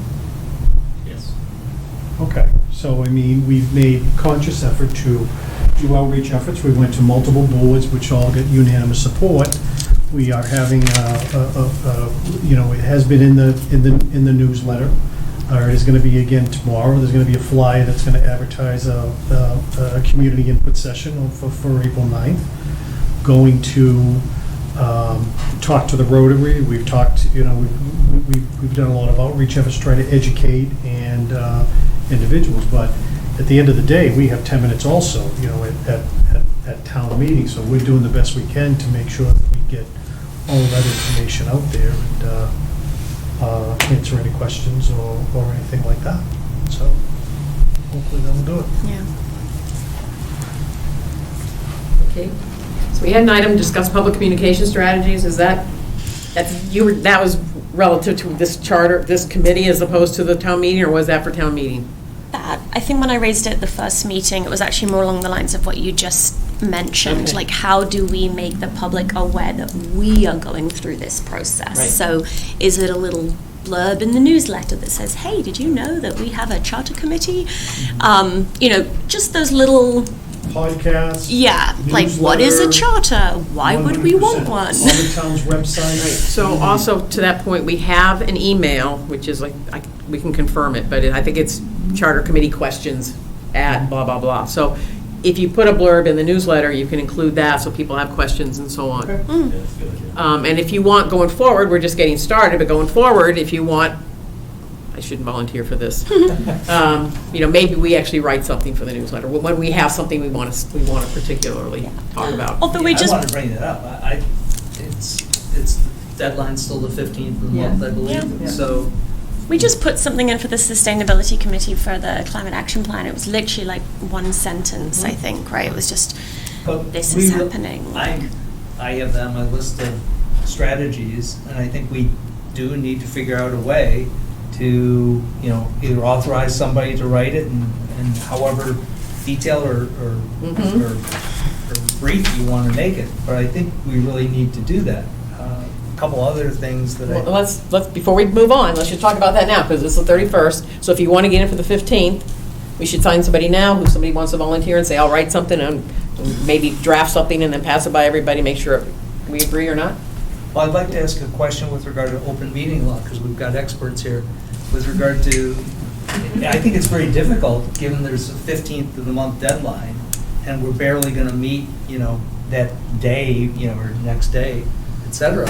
And therefore, we got into in the open meeting law the sequential email challenge that can really become problematic. And when it's something like presenting ourselves to the public, is that okay? Because I could see us drafting somebody saying, I'll draft it, Mhm. and circulating it to get feedback. Too long, too short, include this, include that, et cetera. I definitely don't want to spend groupthink. I've done that with other boards. There's strategies for that. Yeah, I mean, don't worry about that. Okay, so we could do that in terms of, okay, good. 28th, 29th. Yeah, so I think we should be hitting that each and every time. I'm happy to draft something and circulate it for input if you Great. want. If we're really talking about You did the minutes very a well. Those little, were like amazingly we're talking about a succinct, snippet, though. right? Yes, yes. Something We don't have that much like report yet. Right. a little commercial for Yes, all right. what we're doing. That would be awesome. Thank you. So if I could, Okay, and you had something else you were going to say before? yeah, I've got a few. The select board has what's known as a packet. Oh, yeah? And I don't know how many of you are knowledgeable as to how to, find the packet. It took me a bit of time to realize how I can get the packet and become better informed before the select board meets. I similarly think documents that we received from you in email to us, I think those should be available to the public. Oh, it's not to the public, though, yet. I mean, we could make them Yeah, yeah, available. Yeah. Yeah, Not a problem. I think Right. I think that ideally would be great to have those in the packet prior to and inform the public they're there. If you want to see Collins Center documents, you can do it. Similarly, Diane's town clerk website, but there's also other ones I could give examples of. You have various documents. I think right now you can find our charge. Good. But I don't think embodied within the charter committee is that July 2024 government study review on which I think the select board basically based their charge. I think that document should be out there. People should see what it is that is the foundation, if you will, that the select board. If it's a bad idea, I welcome that. But my point is, pushing data out allows us to say, like much of the discussion for the last hour and a half, it's out there for you, the public, to become informed. It's your decision, but at least we're making it available to you. So I think, How does that work? I mean, Kyle set it up so these documents are in Outlook and our files in there and so on, so we can all access them. So how would we make it so that the public could easily find them and get them if they want to do that? So if you send them to the clerk's office, we'll upload it onto your website. Oh, okay. That's easy. and I'll just add one more, and want to thank Collins Center, because I thought the draft charter is just building it as we go. I think continuing to have that evolve as time goes on is ideal to, again, be in this place wherever that place is determined to be, to then have welcome people at the first public hearing set for months from now to see what it is, where we're currently at, and it'll need to be refreshed almost, every meeting or every other meeting in order to get it done. But similarly, because we're into an awful lot of discussion with regard to should it be charter or should it be bylaws, I think we also need, as we're moving through some of these things, that we should start to have a document like that of potential bylaw changes that we're, contemplating as we're going about our work. If nothing else, it would serve as our tick list with regard to, okay, we need to circle back and make a definitive decision prior to rendering a report a year from now. So Anthony, is that something that you can have on your list? Because I know you're looking at our bylaws as we go through this. So Things that we're the way this, Go ahead. yeah, so the way this usually works is we are gonna sort of draft this charter sort of as we go through these items, and for our next meeting, we're gonna incorporate some of this information that we've learned in this meeting into that that charter document. This committee, with regard to the bylaws, this committee isn't empowered to create bylaws. What we would recommend, what we usually do, is the committee is going to create the proposed charter. You can say, you might not create one at all, as the discussion was earlier, but that will be embedded in a committee report, and we have our notes, and obviously you have your meeting minutes. We'll use all that to say, and we keep track of things to say, we did talk about this, for example, I don't want to sort of jinx it, but let's say you decided something was a really good idea relative to outreach around the town meeting. Maybe that's not appropriate for the charter, but you will put in your report, we talked about this item, we think there should be a bylaw that we recommend the select board explore a bylaw around, with these particular provisions. So, I would say we're not really going to draft bylaws, but we would say, create the outline for a recommendation to the select board to say, maybe you guys should consider a bylaw with these provisions. And also highlight if there's any cases where could be negating something that's in the bylaws, right? We should highlight those Correct. things. Okay, and so that's part of your list of things that you keep track of as we go through? Okay, excellent. Okay, we ready to approve minutes? Going once, going twice? Can I ask Gary one Yeah, question? sure. Gary, did you say, or maybe I'm reading it out, did you say that you're going to be talking to the select board? And are you thinking that you might provide us with some dysfunctional things, or if I use a better term, a nicer term, opportunities for improvement? Yeah. From your perspective, relating to government, the structure of our town? Is that something you're thinking of presenting to us? Well, this specifically was more towards what driving the committees, because it was kind of vague how deep we wanted you to go look at committees and boards and whether they're elected versus appointed, and their functionality with the town administrator. We didn't want to, so we definitely, I need to get consensus, and yeah, this list looks good. We don't need to go, we're going to add to this. Don't go any deeper than that. We understand that will take up too much time. But outside of that, I think along the way, absolutely, we can give just like anyone can give their opinion from the office that exists. But Anyone. I think some of your research is going to be, going to have to come from external, potentially towns or community leaders where something exists that we don't have, right? That just to get a varying opinion, because, yeah, I mean, we recognize it, and that document that we had from July 2024, that didn't drive this. We drove this in our discussion in our annual, right after the elections, and we all get together and we discuss what our goals are. This was a goal, and we knew to drive that off. I think you mentioned that you could have and come in here and audit and kind of do this review. This was just part of this process, because the last thing we wanted to do was come to town meeting or just be, the select board wants to do all this. Well, no, now we've got a foundation of this is real, this is where, we hadn't even thought. Now we've got a lot of supporting things to help along the way. So I want to be a resource, because yes, we're all elected from the select board and we have varying opinions. So I have to be careful what's my opinion as a select board member versus. So the Division of Local Services, that's the easy document that was like 15, 19 pages. Then the funding source for the Collins Center is through a community compact grant. So the community compact grant through the state, they highlight maybe 5 or 6 important things that they would put towards making that investment. And one of which is this process, to have a community look at their management, at their governance structure, make improvements, because, as we have proven perfectly here in this community, is over the course of time, this town has changed. And, I mean, it is growing. It is, and there's more demands, and there are more expectations as a result of when you do grow.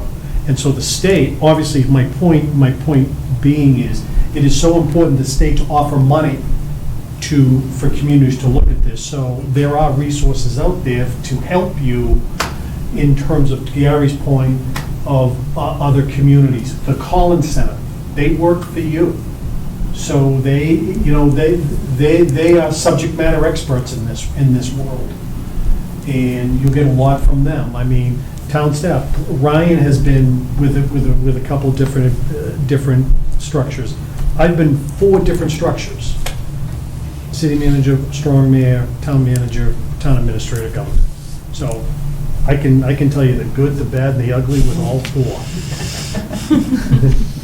So, but all I know is, But you still Great have the community. best town clerk. without a doubt, especially when you become appointed. But through the chair, Kevin, I don't want to just blow that question off because it is important. I think there are some things that I absolutely feel I should go back to the board with if I come out of here and just it becomes a agenda item for me quickly to give an update on the committees. And it'll probably end up being there anyway. It should be. I should just be, as we update on a lot of different things going on when we give our updates. This should be one of them. And that's when I can present. The committee had a question or... I'm not asking for the select board to strong arm us No, or no, no. lobby us, but if there were questions you would like us to consider, or that it seems that the select board has a unique perspective on this topic. We do. And I think it was strong enough for us to want to do this. Yeah. And it's not every select board that wants to Yeah. basically be probed. So I think this is, we know how important it is. And anything, I love some of the ideas already, and we're only scratching the surface. And I think it really gets some things going, whether it ends up in a charter, whether it ends up in a bylaw. This select board can create policy on its own without town vote, some of it just might end up in policy because it's a better way for us to do business. So I think this is going to be good regardless. But thank you. Madam Chairman, Yes, sir. Please, make a motion. I would like to make a motion to accept the minutes of the last meeting. Discussion. Discussion? I have a minor technical, when I'm remote, should it be noted in the minutes that I'm remote? Yes? I don't know. Yeah. Yes? You join There we hybrid, go. so hybrid people, I know them. Okay. Okay, so discussion. Sorry, who seconded that? No, it did get seconded. Okay, sorry. Now have discussion. So discussion, if we're gonna note something like that, then I think we should note that Gary was present for a portion of the meeting, and you were electronic, so you wouldn't have seen, but arrived late, left early.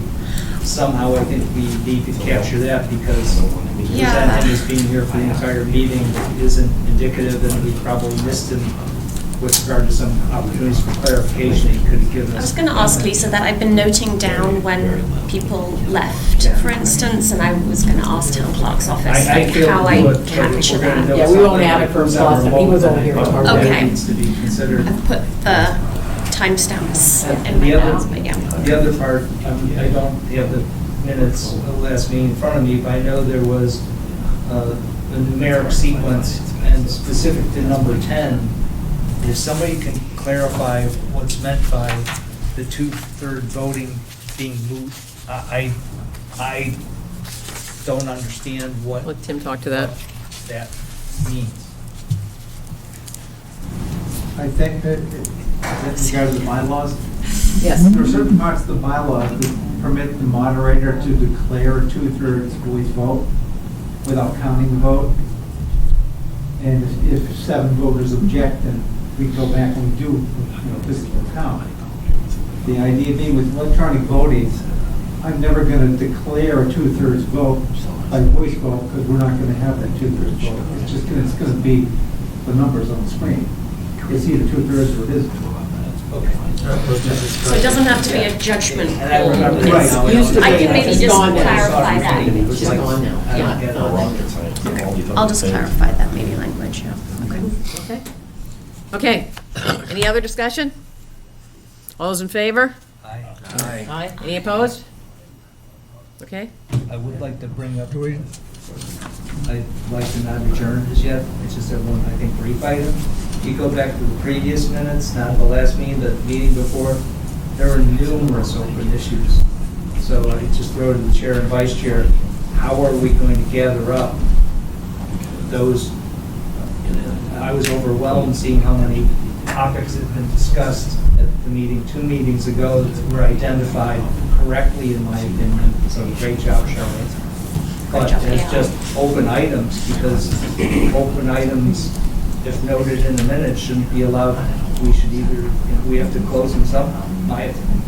If Okay, they- so I agree. So how do you propose we do that? You want to take something on so that you go through the minutes and make sure those things get in the agenda item for the next week, or have an open item list, or? I can, but I didn't even come prepared with the idea of solving the problem, just more pointing out the fact that I think we need some process to gather up, because we're gonna, this is what meeting three, we just need to have some process of recognizing. I guess that- my question would be, I would expect them to be in the Collins, and I did not go through and verify that, but in what the Collins has presented for us in terms of the charter and so on, but you're saying there were some open items that did not get pulled in there. I think That's because my the take. first meeting, if I recall the notes from that, were also much more, the first meeting was more Right, open-ended very as broad, well. right, it So was. it could be worth going back to that and seeing which of those open-ended topics are actually going to be included in our high-level agenda. So Betsy, I'll throw it out this way. I'm cognizant of the open meeting law and not trying to hear, but I'd be happy to participate with somebody else as, how about the two of us just bandy about, is there anything here that we need to pick up and pursue to you Well, and if you, Joe? I would say if you go through the minutes, well, how should we do this? Yeah, I mean, the trouble is, we don't get the Collins stuff until late. I'm going to talk to them and see if we can get it a little bit sooner, but we don't get it until right before the meeting. But if somebody wants to go through that and the minutes and see, do we miss something? Because some of it might have just be like, we talked about it, but we are parking it because we're going to talk about it at the finance committee place on the agenda. I mean, there were things I would say also, because we have on the Monday we don't meet, then I have a call with them to talk about the agenda for the next week. And there were things like, okay, so the team kind of talked, we didn't actually vote on things. You know, we kind of discussed things and moved on. So I think going forward, we're going to have to vote and say, we decided we're going to do this, or we're not going to do that. We didn't do that the first time. So learning things, going through. But bring these things up and yeah, that's great. That's why we all need to work together. We're all in this together. Don't you forget it, because I'm not gonna. I need lots of help, and I'll take it all. Okay. All right. Anything else? Motion to adjourn? Please. Second. All those in favor? Aye. All right. Thank you. Good night, everybody.